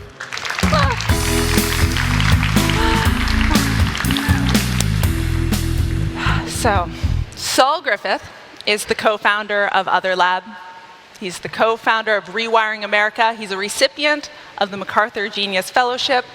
And he also has the honor of being probably the person who's taken the most granular look at the American electrical system overall and where energy goes. He's foul-mouthed. He is irascible. He reads footnotes. He is Australian. He has an amazing accent. Please welcome back to the Verge stage, Saul Griffith.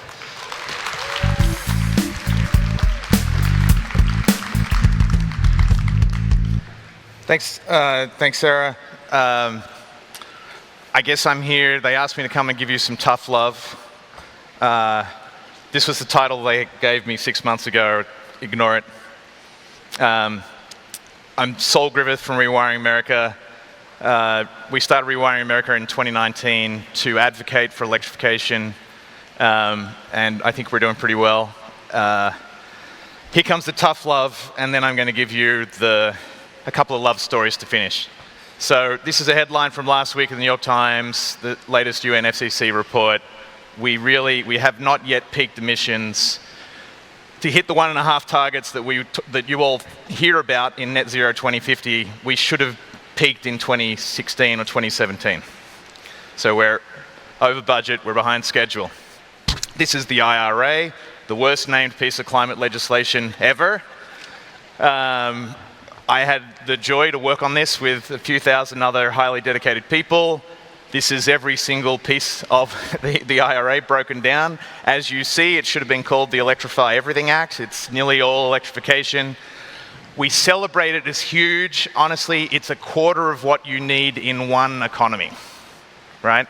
Probably 40% of the US economy was not even addressed. There's practically no industrial decarbonization there. There's practically, the commercial sector was ignored. We did a good job on EVs. We did a good job on electricity supply. We did a reasonable job on residential, but there were big gaps. Why were there big gaps? We didn't have enough people show up to beat the gas industry in a knife fight to write the policy. We've also deceived ourselves globally. These are all the pathways to hit 1.5 degrees as per the IPCC AR6 report. You'll notice that they all go negative, below zero, later this century. In fact, they all go to about minus 10 gigatons per year negative later this century. Minus 10 gigatons is the amount of fossil fuels we pull out of the ground every year. So that is as much as the 3 largest industries in the world that we're promising to bury as a negatively priced product later this century. Not very many people believe that we're going to do that. Why did it get written in? There was pretty heavy economic interest. You'll see 2 graphs here. The first one is what you can burn in fossil fuels for 1.75 degrees with all of those negative emissions. On the right, that's what you do if you have no negative emissions. If you look at the delta between those 2 curves, it's about 7,500 exajoules of energy. The wholesale value of those fossil fuels is 37 trillion. The retail value is 300 trillion. So what happened?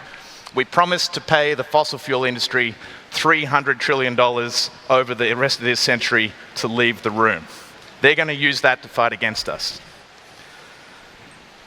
That really means that 2040 is the zero target, not 2050. The net zero was used to help them get that accounting trick. We need to go faster. We need to go harder. All the ambition that you bought here this week is not enough.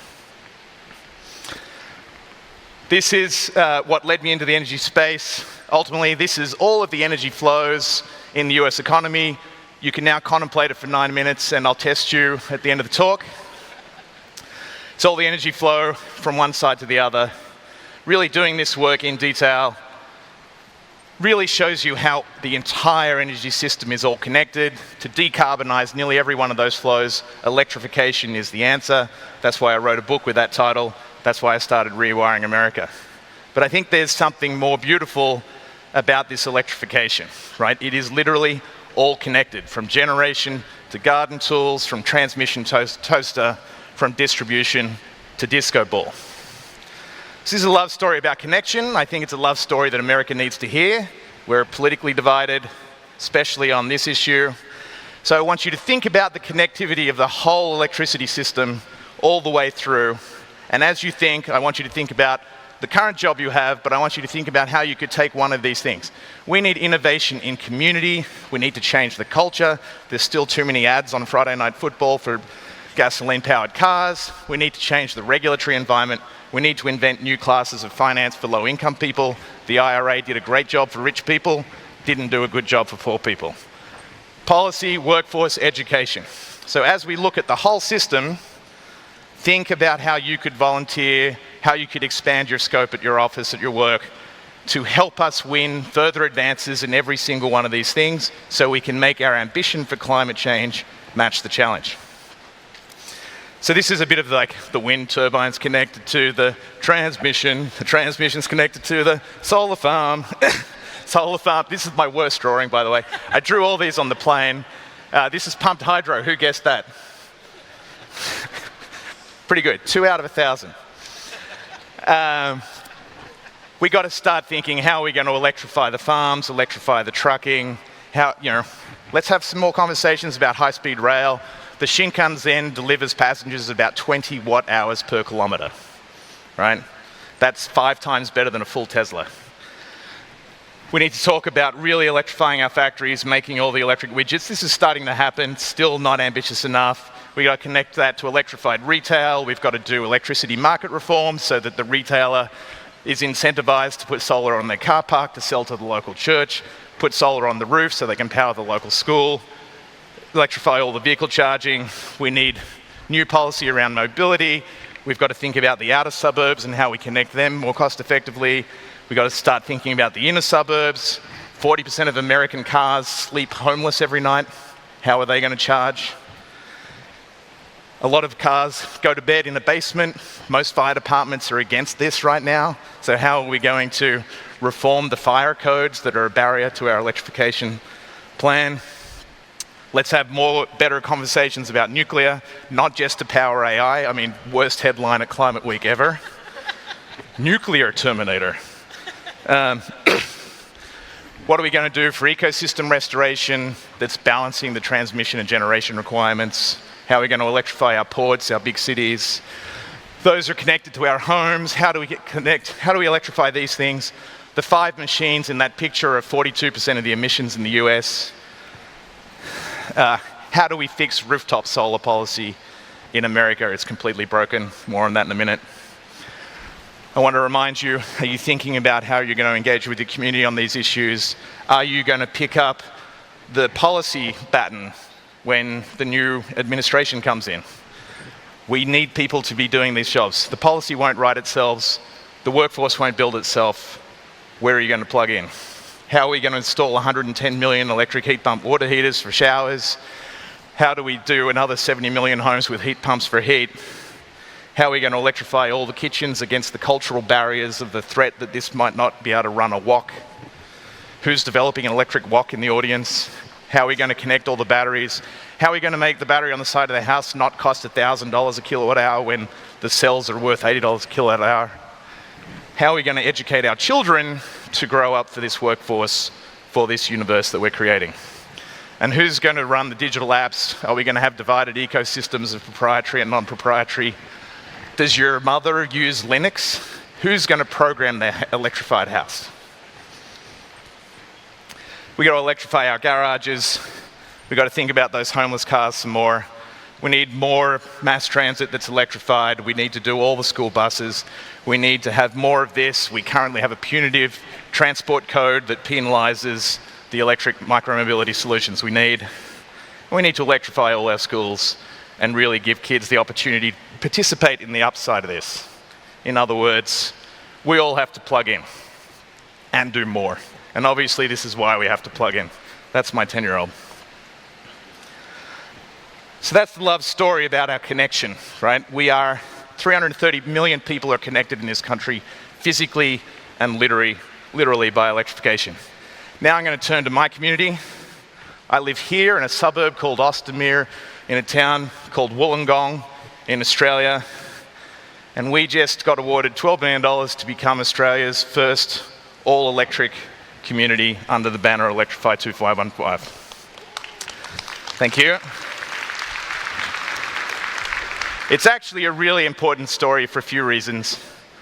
This is Ostermere, that's my suburb, that's the demographics. We're almost exactly average, not only for Australia, but for America. 2.7 people per household, 1.9 motor vehicles per dwelling.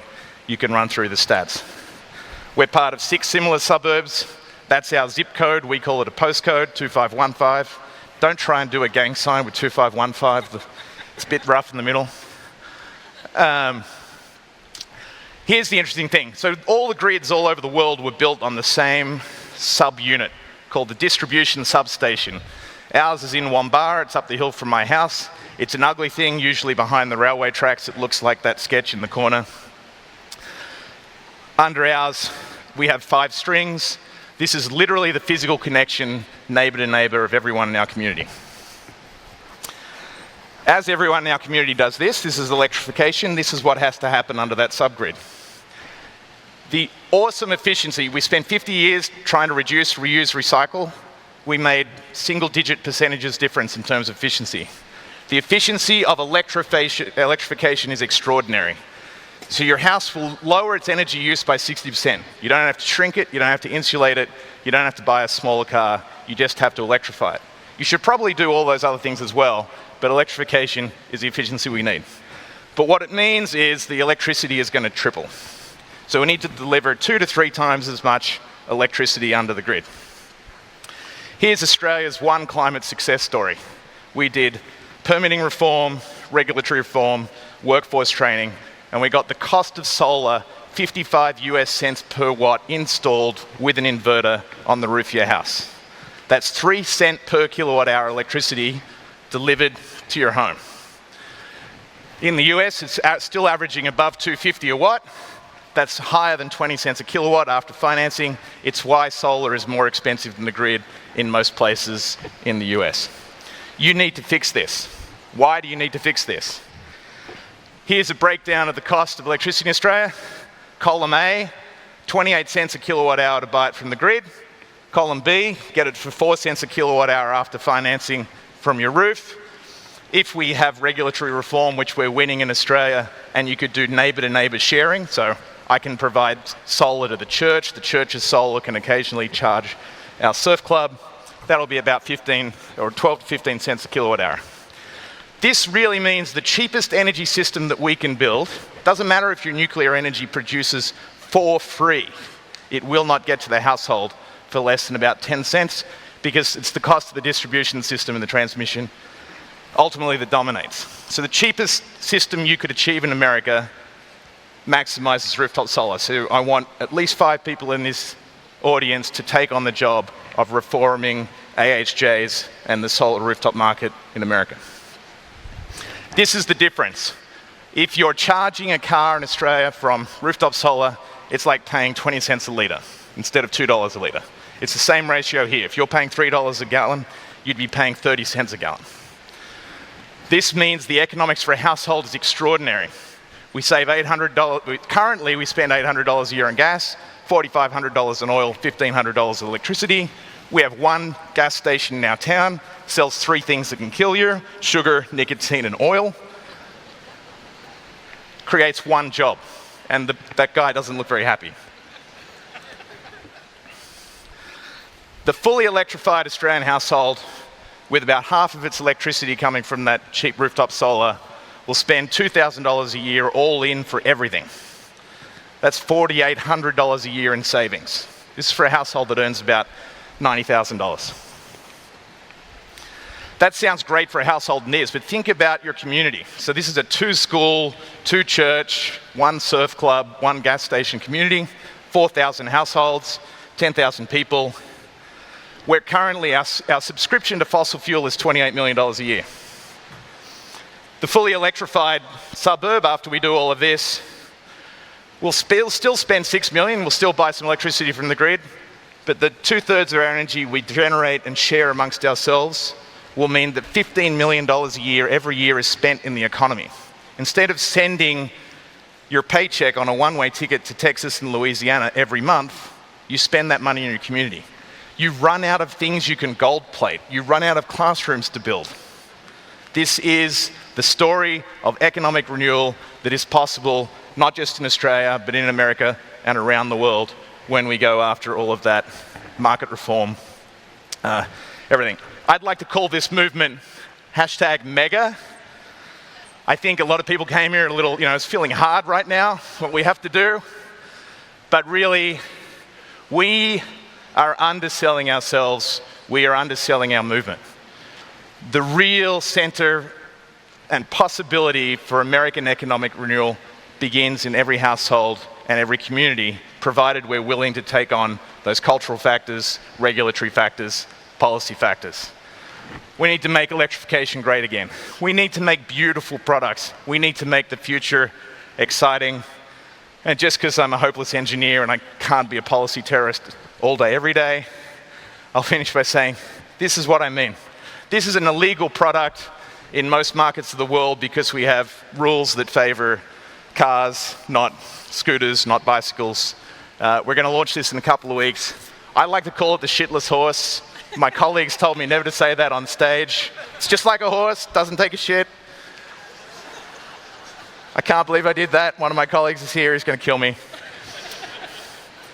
But I think we're too earnest, right? I think we need to make beautiful, fun things. We need to make the future exciting. We need to outcompete fossil, who are still selling a story that unfortunately is sexier than our story. So I'm going to leave you with that challenge. Thanks a ton. Let's rewire America. Let's do it together.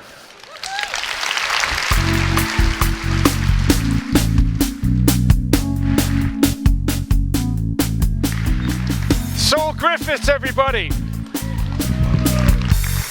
And what could be sexier than a shitless horse, right? Not a sentence I thought I'd be saying when I got out of bed this morning. Hello and welcome then to these closing remarks from Verge 2024. I'm climate comedian Stuart Goldsmith, and before I go into my summary of the last day and a half, I just want to thank everyone that came along to my comedy show last night. We shared some climate confessions to try and undermine the idea of this purity test, you know, to drag these toxic things that we all do, that we know we feel a bit guilty about, our grubby little climate confessions, to drag those into the light. As a result of sharing them last night, what's happened, of course, is that throughout today, people have been coming up and sharing them with me on a sporadic ad hoc basis. Thanks for everyone who's done that.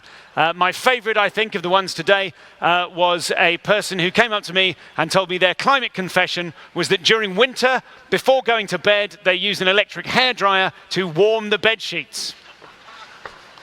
And that person will remain Sarah Golden. So, before I give my summary as well, one more thing. I have to give a quick shout out to Slide Deck Karaoke, which is happening at 4:30. It's in the agenda. The room is some heinous code, AC11205. God knows where the room is. Try and find it in the agenda. Slide Deck Karaoke, if you don't know, we did this at Green Biz earlier this year in Arizona, where people who have never seen a slide deck before are invited to come up and improvise their presentation around it. It's a huge amount of fun, and it turns out a lot of you have improv backgrounds that I wasn't expecting. So come along and do that. And now, before we run out of time here, we've got something a little bit special. I've been asked to summarize this event, and I have to say my own part of it has been very exciting. I've been involved in panels. I played an incredible climate crisis board game called Daybreak, which I urge you all to find out about. It's really incredible. I don't know if anyone here. Just give us a cheer, a round of applause if you were in the Catan and Daybreak panel. It was so good. The Catan was wonderful. Daybreak is exceptional, very, very smart. It's the second most complicated board game I've ever played. First place goes to a game called Agricola, which, if you can believe it, is a 17th century farming micromanagement game. So that's a lot of fun. But Daybreak, you've got to check it out. I took part in workshops, in small rooms and panels. I found out some scary things. I would say the most frightening thing I found out in the last 24 hours is that when you're on an international flight anywhere in the world and you finish your can of soda and you hand it to the person, it doesn't get recycled. It doesn't get thrown away. By law, it is all incinerated. I'm trying not to use the phrase hell in a handcart, but there we are. I think I know. I've been doing a lot of learning as well. I think I know what an offtake is. I think I know, but I do promise to have worked it out by next time. That was a joke about offtakes. Come on. Oh, maybe you don't know what an offtake is either. Maybe that's the challenge. Now, there is a thing. Before we get to the big finale here, there is a thing that comedians do, which I think that maybe you will relate to. People often think that comedians are brave. We stand on stage in front of thousands or tens of thousands of people sometimes, and it's easy to think that comedians are brave, but I think we're only brave the first time. We're brave the first time that we step onto a stage where we're full of heroism and passion and belief in our dream. And then, of course, as we become a professional comedian, we get bogged down in followers and metrics and being viral or not, and we get bogged down in all of the business, all of the metrics, the engagement and all that stuff, the business of being a comedian, rather than the passion that we started out with. Those things are necessary, the business things, but we can lose sight of the passion. And so for everyone here at Verge, to summarize this event this year, I would like to say, don't lose sight of the passion. With climate disclosures and contract models and emission accounting and all of those other things, which I don't understand at all, which are presumably necessary, but which get in the way of the passion that got you into this industry in the first place, the passion that drives you when you jump out of bed in the morning, as I know you all do, in order to fulfill your roles, which, let's not forget, are all about saving the world. I would like to remind all of us, myself included, to focus on and to remember that passion. Now, Saul talked a bit about connection there, and you saw yesterday in our opening remarks, we have this device. This doesn't have a name, this device. I've christened it the Vergetron. My first option was the Virginator, but then I said it out loud. This is the Vergetron, and yesterday Sarah Golden and I, we stood here, the two of us, and we lit these lava tubes up by connecting the circuit ourselves. And now, in the spirit of embodying a real connection with everyone here, we are going to include as many people as we can. So I would like to invite to help me with this some of the unsung heroes of the Trellis team who've been making this whole event possible. Would you please welcome to the stage with a huge round of applause some Trellis team members. Here they are. And please welcome Sarah as well. Sarah, if you'd care to join me over here. Yeah, let's do it. Hey there, Hannah, how you doing?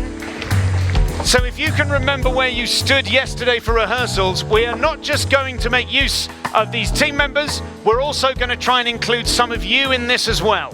So if you're in the front couple of tables, just raise a hand if you would like to join us with this experiment. I'm fairly certain, although I cannot completely wave, that there will not be any danger. Would you be interested? Could we broaden this out so that we're going off the stage and into the audience? And if anyone would like to volunteer, please come up and grab a hand. It needn't be a hand, it could be an ankle with permission. 5 minutes, Connect yourself to someone, at least it's not over a glove, it has to be skin-to-skin contact. Apparently this will work with up to 50 people. What we're going to do, hey Brian, I'm going to go that way round. Make sure that you are connected, please, and just by way of testing that we're connected, thank you, lots of lovely laminates out there, we're just going to very quickly send a pulse. So as soon as you feel a pulse, you pass a pulse on all the way around to ensure that we're connected, and then we'll give it a go. So here we go, a quick pulse going this way. Faster. Faster. Invaders have broken the circuit, but they're very welcome. Quick, start the pulse over there. There we go. Keep going, keep. Whoa. All the way around. Okay, I feel there was some quite woolly pulsing in this section. But we'll try it. Ladies and gentlefolk of Verge, can you join us, everyone in the room, with a huge countdown from 3 to 1, and keep your eye on the lava tubes over there to close this ceremony. Here we go. You ready? Here we go. A countdown from 3 to 1. Everybody, 3, 2, 1.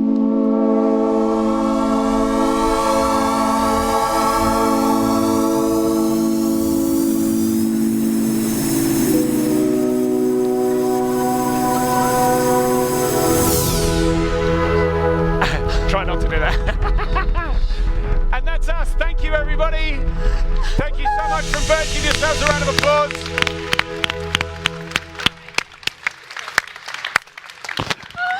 there an official goodbye?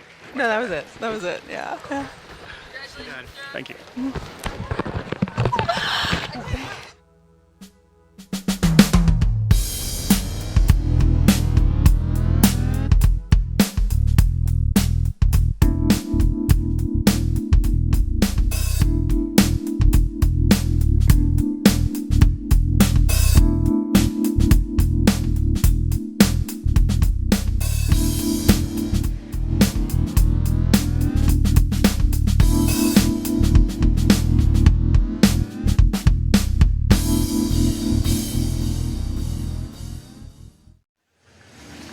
Hello and welcome back to Sidebar. What a fabulous keynote session that was. Thank you all for joining us and for being here today.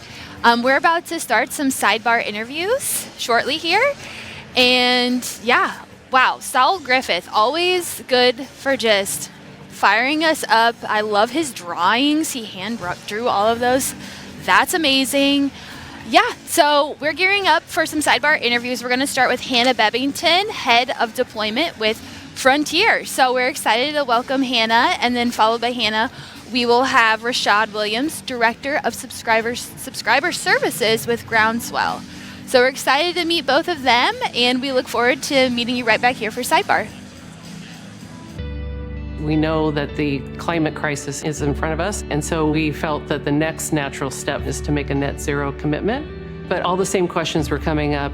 The biggest barrier is data and information, but we can't wait beyond the next 10 years. We need to take action now. The reason that we wanted Carbon Direct was their science-based approach helps to have consistent data because we need to know what is our emissions now. At Madison Air, we use superior air to power positive change. We help our partners create a more productive workforce with a reduced environmental footprint. Our innovative solutions have been intentionally designed to ensure the buildings in which they're deployed use less energy and less water so that each new generation of energy can get cleaner and greener. We call this Return on Air. So what's next? We have innovations at 2:30. Excuse me, what's going on over here? Nothing. I love it. Boss, I've got a lot of nothing to see over here. You're good for nothing, and don't ever forget it. We're America's #1 producer of clean, reliable energy with 0 emissions. That's why I want to thank you all for nothing. All achieved with wind, hydro, solar, and the nation's largest nuclear fleet. And that's a big nothing burger with cheese. I can hear the laughing. Oh, I hear nothing. Hello and welcome back to Sidebar at Verge 24. I'm Jane Simpkins with Trellis Group, and I am so excited to introduce all of you to Hannah Bebbington. She is Head of Deployment at Frontier. Hannah, please tell us all about Frontier and what about permanent carbon removal? Yeah, thanks so much for having me. Frontier is an advanced market commitment to buy $1 billion of permanent carbon removal to be delivered before 2030. We bring together a large group of carbon removal buyers, both really big and really small. Folks like Stripe, Google, JP Morgan, Salesforce, H&M, Workday, Autodesk, lots of different companies, to buy really early stage carbon removal with the idea of accelerating the carbon removal market to scale. Permanent carbon removal is the act of taking carbon dioxide out of the atmosphere and putting it somewhere for permanent storage. So for storage over 1,000 years. The types of technologies are direct air capture, enhanced weathering, bikers or biomass-based carbon removal approaches, and marine CDR. Wow, you just rattled that off like it was no big deal, but that is amazing. Okay, another question for you. Why is advanced market commitments the right structure for Frontier? Yeah, so an AMC, or an advanced market commitment, is typically used in the public health space. So it's been used to ensure the equitable distribution of vaccines to the developing world. So it was used to distribute the pneumococcal vaccine, it was used to distribute the COVAX vaccine, and this is the first time that we're applying it to any climate technology, in this case, permanent carbon removal. And the reason why AMCs are great is because they allow large groups of buyers to come together and send a loud demand signal to the market about what types of technologies you want to exist, even if they don't yet. So in the case of permanent carbon removal, the market was really struggling to scale. So technologies were super expensive and really small scale. So large corporate buyers didn't want to buy these carbon credits, but until they started to buy, there was no way for them to get cheaper and get bigger in scale. And so an advanced market commitment is a really great intervention to fix that chicken and an egg problem. Oh, that's brilliant. Okay, I'm so glad I know about that now. Okay, so going off of that, how should CSOs think about buying carbon removal today as part of their overall climate strategy? Yeah, so when we think about what the world is going to need in order to get to net zero by 2050 or even 2040, as we just heard from Saul Griffith, we are going to need to radically reduce the emissions we emit, but also significantly remove carbon dioxide from the atmosphere. So it's sort of a dual mandate strategy. And while 80% of this climate change mitigation problem is going to come from reducing emissions, we are going to have to do permanent carbon removal for the rest. And lots of corporates today are putting in place net zero commitments, or really this idea of we are going to reduce our emissions and then later remove the rest. The problem with that is if we wait until these net zero commitments come due, so if we wait till 2030 or 2040, the carbon removal market won't be at scale to support the amount of carbon removal we're going to need to do. And so really, CSOs should be thinking about a portfolio of reduction efforts as well as a portfolio of carbon removal purchases starting today. And even if those carbon removal purchases are small, so maybe you're going to do a spot purchase or some pre-purchases or some small-scale offtake agreements with a handful of suppliers, this is really important for getting those technologies to market and to scale, such that in 2030, when net zero commitments do come due, we have a healthy, robust, functioning carbon removal market with cheap, high-quality technologies. Oh, I love that. I like the idea of preparing and Yes. being ready. Okay, love that. Okay, so what's your vision for how the CDR market should evolve in 2030 and then in 2050? Yeah, so zooming way out. Yeah. If we think about 2050, this world where we're going to have to reduce emissions and also be doing carbon removal at scale, the IPCC report says that we're going to need to be doing about 6 billion tons of carbon removal every year. And in 2050, we hope carbon removal prices are on the order of $100 a ton. So that's $600 billion a year in spend alone on carbon removal. If you back that out to 2030, in order to be on track for that future, we're going to need to be doing about 100 million tons a year of carbon removal. We hope prices in 2030 will be about $200 a ton.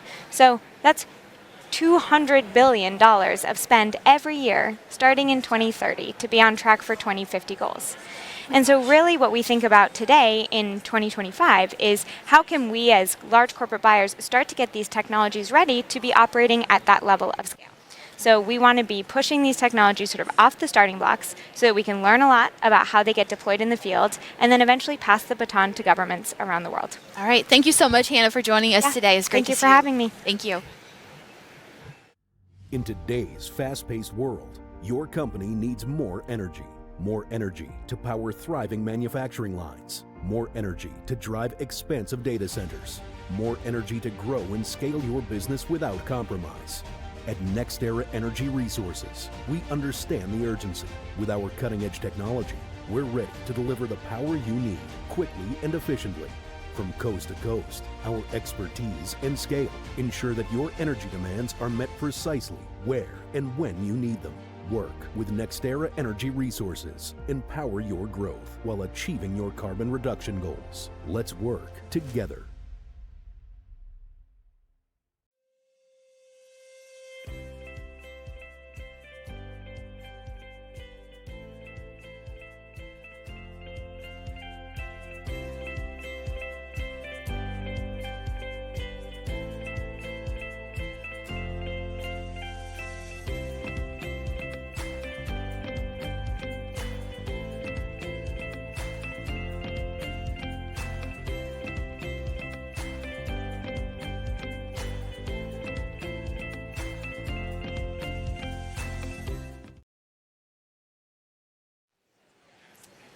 Welcome back to Sidebar at Verge 24. I'm Jane Simpkins with Trellis Group, and I'm so happy today to be joined by Rashad Williams. He's the Director of Subscriber Services at Groundswell. Amazing.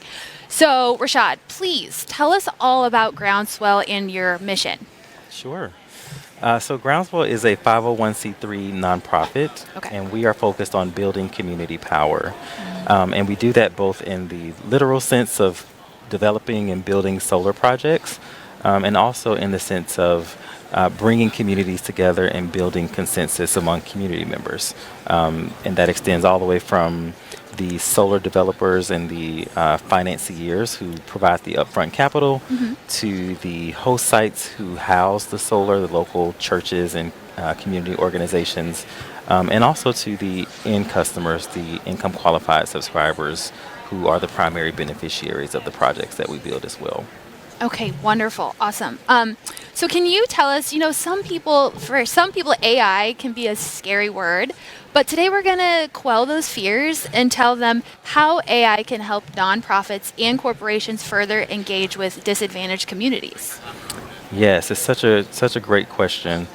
Well, one of the things that we have certainly experienced in our work at Groundswell is that there is a ton of data that is available for your standard, more affluent customer. So their behavior patterns, their customer service best practices and things like that.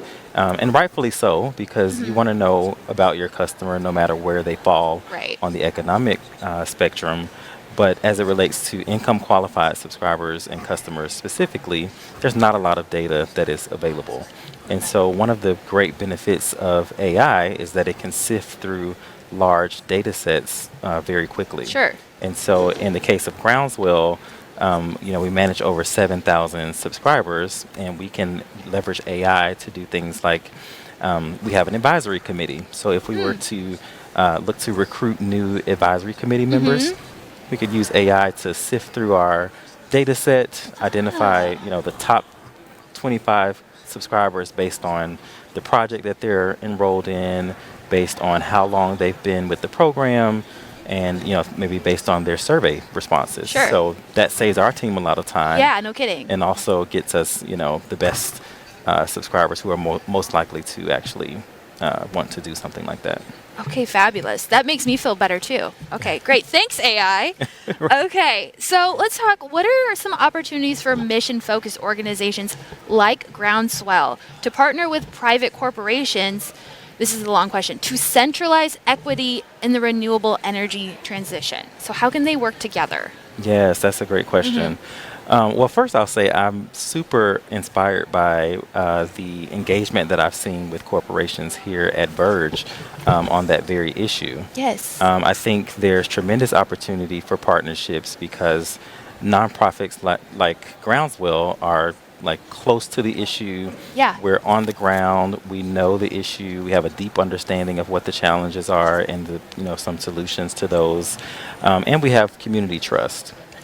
Exactly. And corporations, on the other hand, often have, greater resources. They often have, broader networks of influence. And when you bring the two together, you're able to just amplify the impact in a way that is greater than either entity could do separately. So I think there's just tremendous opportunity.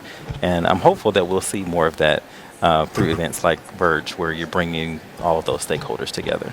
Yeah, absolutely. I love that idea of a perfect match because like you said, familiarity is so critical, especially when you're talking on the community level. You want to know the person who's helping you with like you said, community solar. So I love that idea of what you guys are doing, mission-focused organizations who, like you said, are on the ground working with these corporations, because the word corporation is a very scary, intimidating word. Sure. You know what I mean? So I love the work that you're doing. This is perfect, and it's a great fit for Verge and everything we have going on here. And I'm so glad you're here. And this is your first time at Verge. Yay. And so you've been having a great experience so far, I hope? So far, really good. Okay. Making some good connections, meeting people, so I'm enjoying it. Okay, you're making connections, meeting people. That's what we love to hear. Okay, well, Rashad Williams, again, with Groundswell. Thank you so much for being here today. It's been a pleasure. And please enjoy the rest of Verge. Oh, thank you for having me. Thank you. Pleasure. At Madison Air, we use superior air to power positive change. We help our partners create a more productive workforce with a reduced environmental footprint. Our innovative solutions have been intentionally designed to ensure the buildings in which they're deployed use less energy and less water so that each new generation of energy can get cleaner and greener. We call this Return on Air. We know that the climate crisis is in front of us, and so we felt that the next natural step is to make a net zero commitment. But all the same questions were coming up. The biggest barrier is data and information, but we can't wait beyond the next 10 years. We need to take action now. The reason that we wanted Carbon Direct was their science-based approach helps to have consistent data because we need to know what is our emissions now.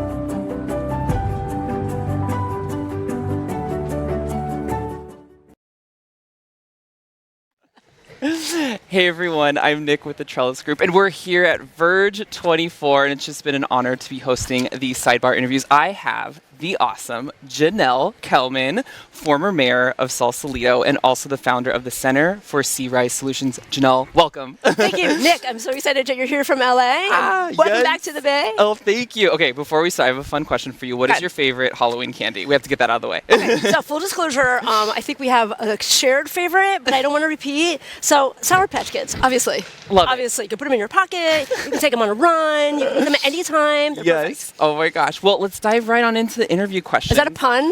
Yeah. Okay, just gonna take out water. Dive, yes. All right. So, what is the state of California water regulations, and where do you need to go with them? Okay, so we're probably going to talk about oceans here, right? Okay. So we have 840 miles of coastline, and we have so many opportunities to do good things with what we're having here in terms of ocean protection, coastal adaptation, ocean health, clean up plastics, right? So California's doing a lot. Yeah. We just designated a new national marine sanctuary with the federal government. We are taking measures to make sure that we're resilient. We're taking measures to make sure that we're bringing back kelp. We're bringing back species and ecosystem health. But there's so much to be done. And there's all of these sort of interactions in terms of what's happening upstream, if you will, and how that manifests itself along the coastline. So I spend most of my time doing coastal adaptation, ocean health, and climate resilience. I try to help communities like Sausalito, where I'm from, figure out how do you create a resilient, adaptive infrastructure to live into not perpetuity, but for the long run, so that you continue to have a healthy, well-balanced lifestyle. Oh my gosh. I just also what opportunities do you see at the intersection of blue tech, academia, and venture capital? Okay, this is actually my absolute favorite question because 840 miles of California coastline mean that we have the opportunity to basically look at the coastline like a blue tech hub, right? Innovation clusters all along the way based on different ecosystems, different geographies,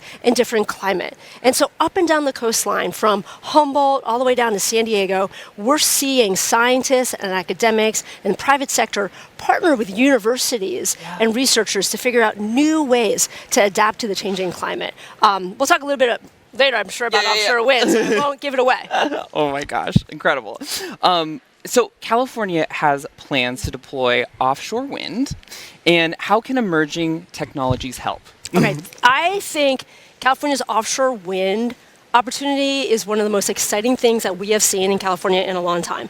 Under the Inflation Reduction Act, California received $426 million to build an offshore wind ecosystem up in Humboldt County. So that's north of San Francisco.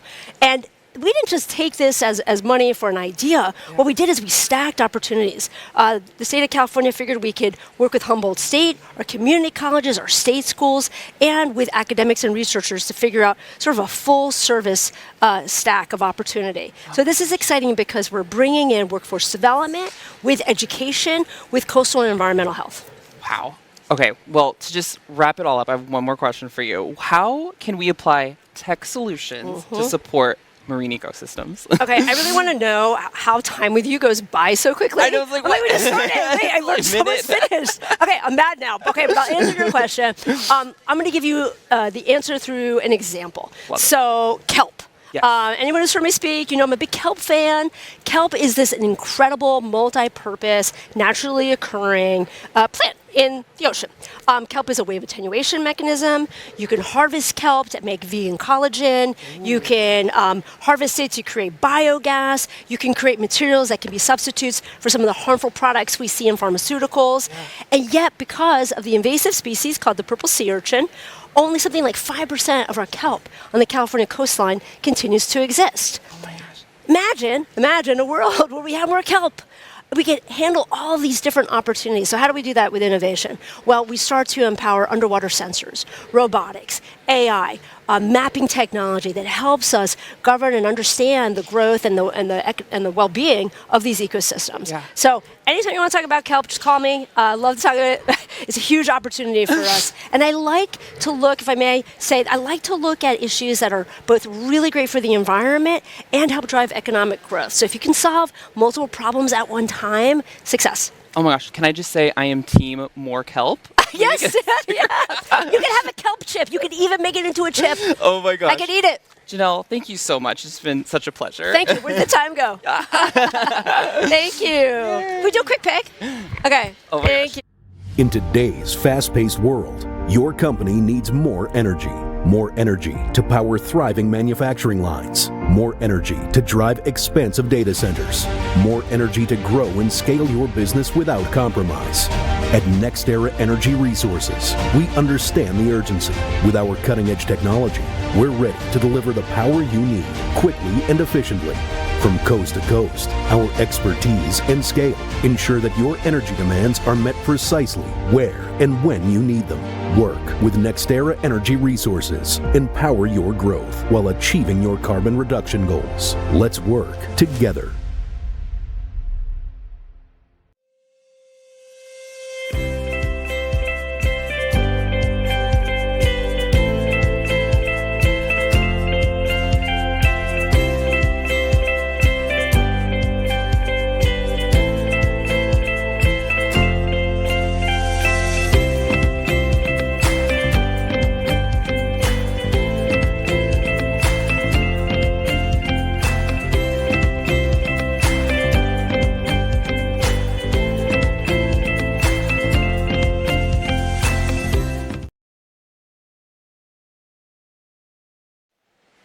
Hey everyone, Nick here at Verge 24 again. Honored to be doing these sidebar interviews. I am here with the awesome Rich Powell, CEO of SEBA. How are you doing? I'm doing great. How are you? I am excellent. Before we start, I have to ask a fun question. What is your favorite Halloween candy? My son has a peanut allergy, so I get to eat all of the Snickers that he gets and he can't have, which isn't great for me. But, but it's still Snickers, teamwork. Yeah, it's teamwork. It's teamwork, and I'm keeping him safe. That's what I like to say. Amazing. Yeah. Well, I'm going to dive right on in. So SEBA has been connected to Verge since its inception, and it's just been exciting to see you guys grow. And so with that, I just want to ask, what role do corporations play in leading the energy transition, and how has that evolved since SEBA's founding? Well, for those that aren't familiar with SEBA, the Clean Energy Buyers Association is the largest group of major corporate buyers of clean energy. So we now have more than 200 companies that have committed to buying clean energy on some timeline. And collectively, they've made a huge impact. So our members have bought, just in the US alone, 84 gigawatts of clean energy. That's mostly wind and solar today. For comparison, that would be like more than all of the renewables in California and Texas put together. Oh, wow. So it's the single largest demand signal for clean energy in the United States. And it's been really, really helpful in deploying more technology and bringing down costs on the grid so that everybody can get access to the technology. That is just like mind-blowing. Next question. What has been the biggest challenges for companies that are facing adapting to the rapidly changing energy landscape right now? Well, I'll give you two things. So early on, when our company started to work with developers, particularly for wind and solar projects, there was just a lot of space on the grid, and energy demand wasn't growing. And so it's, nothing is straightforward, but it's relatively straightforward to add more variable resources like wind and solar that are very low cost into an existing grid, as long as that grid is flat. But as more and more and more of these resources came on, the grid has started to get really gummed up. And so now in many parts of the country, interconnection queues are very, very long, permitting delays are very, very long, and we don't have enough transmission to support all of the wind and solar that we want to bring onto the grid. So we're working on bringing down all those barriers. The other thing is, as the grid starts to grow, we can't only add variable resources to the grid. Now we also need to add firm capacity to the grid. So we need other things that come alongside wind and solar, and that's all kinds of things. That's like long duration storage, and it's enhanced geothermal, and it's even advanced nuclear technologies. But a lot of those things aren't ready for commercial prime time yet. So our members are also starting to work on maturing those technologies in the same way that we helped mature solar and wind over the last 10 years. And so it's an exciting time. It is very exciting. Well, I have one last question for you. And what do you think corporations need most in order to make a substantial impact on decarbonizing the grid? Well, I mean, unfortunately, I come back to the delays and the permitting. We can only work as fast. We can only bring on as much clean energy as the system will allow, and as regulations will allow, and as the whole complex bureaucracy that is our grid system in the United States will allow. And unfortunately, we're seeing delays at all levels. And so, for example, right now, there's legislation moving through Congress that would start to address some of these things and let us build transmission lines faster and speed up the process for approvals for new projects and frankly, give almost auto permitting to some kinds of projects in some kinds of places. And that's the kind of thing we're going to need if we're going to keep that trajectory going. I mean, what we've built today is amazing, and it is only a fraction of the clean energy that we will need if we're going to bring the entire grid to carbon-free over the next decade or two. Yeah. And so we need a step change in speed and scale in all this, and we're not going to get that step change if we keep on with the system we have today. We need to reform our system, and we need to build more transmission and more generation and upgrade the existing grid as fast as we can around the country. Oh my gosh. Well, Rich, it has been such a pleasure. I think I'm going to go out and grab a Snickers after this. Excellent. Yeah. Oh my gosh. Yes, it's been incredible. Okay. But any other plans after Verge, like Halloween or? Yeah, I'm getting on a flight very early tomorrow morning to rush home and get back for trick-or-treating tomorrow. Got it. Yeah, So it's all happening, everyone. That's the plan. That's the plan. Thank you so much. Really enjoyed the conversation. Thank you. So what's next? We have innovations at 2:30. Excuse me. What's going on over here? Nothing. I love it. Boss, I've got a lot of nothing to see over here. You're good for nothing, and don't ever forget it. We're America's #1 producer of clean, reliable energy with 0 emissions. That's why I want to thank you all for nothing. All achieved with wind, hydro, solar, and the nation's largest nuclear fleet. And that's a big nothing burger with cheese. I can hear the laughing. Oh, I hear nothing. At Madison Air, we use superior air to power positive change. We help our partners create a more productive workforce with a reduced environmental footprint. Our innovative solutions have been intentionally designed to ensure the buildings in which they're deployed use less energy and less water so that each new generation of energy can get cleaner and greener. We call this Return on Air. We know that the climate crisis is in front of us, and so we felt that the next natural step is to make a net zero commitment. But all the same questions were coming up. The biggest barrier is data and information, but we can't wait beyond the next 10 years. We need to take action now. The reason that we wanted Carbon Direct was their science-based approach helps to have consistent data because we need to know what is our emissions now.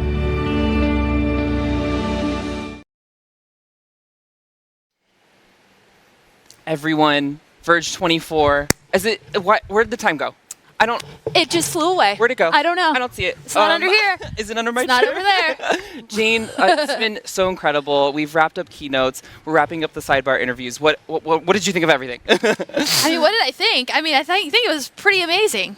Yes. Yeah, chef's kiss, like you said before. Yes. Couldn't have gone any better. Oh my gosh. Yes. Oh, well, thanks so much, everyone, for tuning in. I'm Nick from the Trellis Group, and this is Jane, amazing co-host. Thanks, everyone.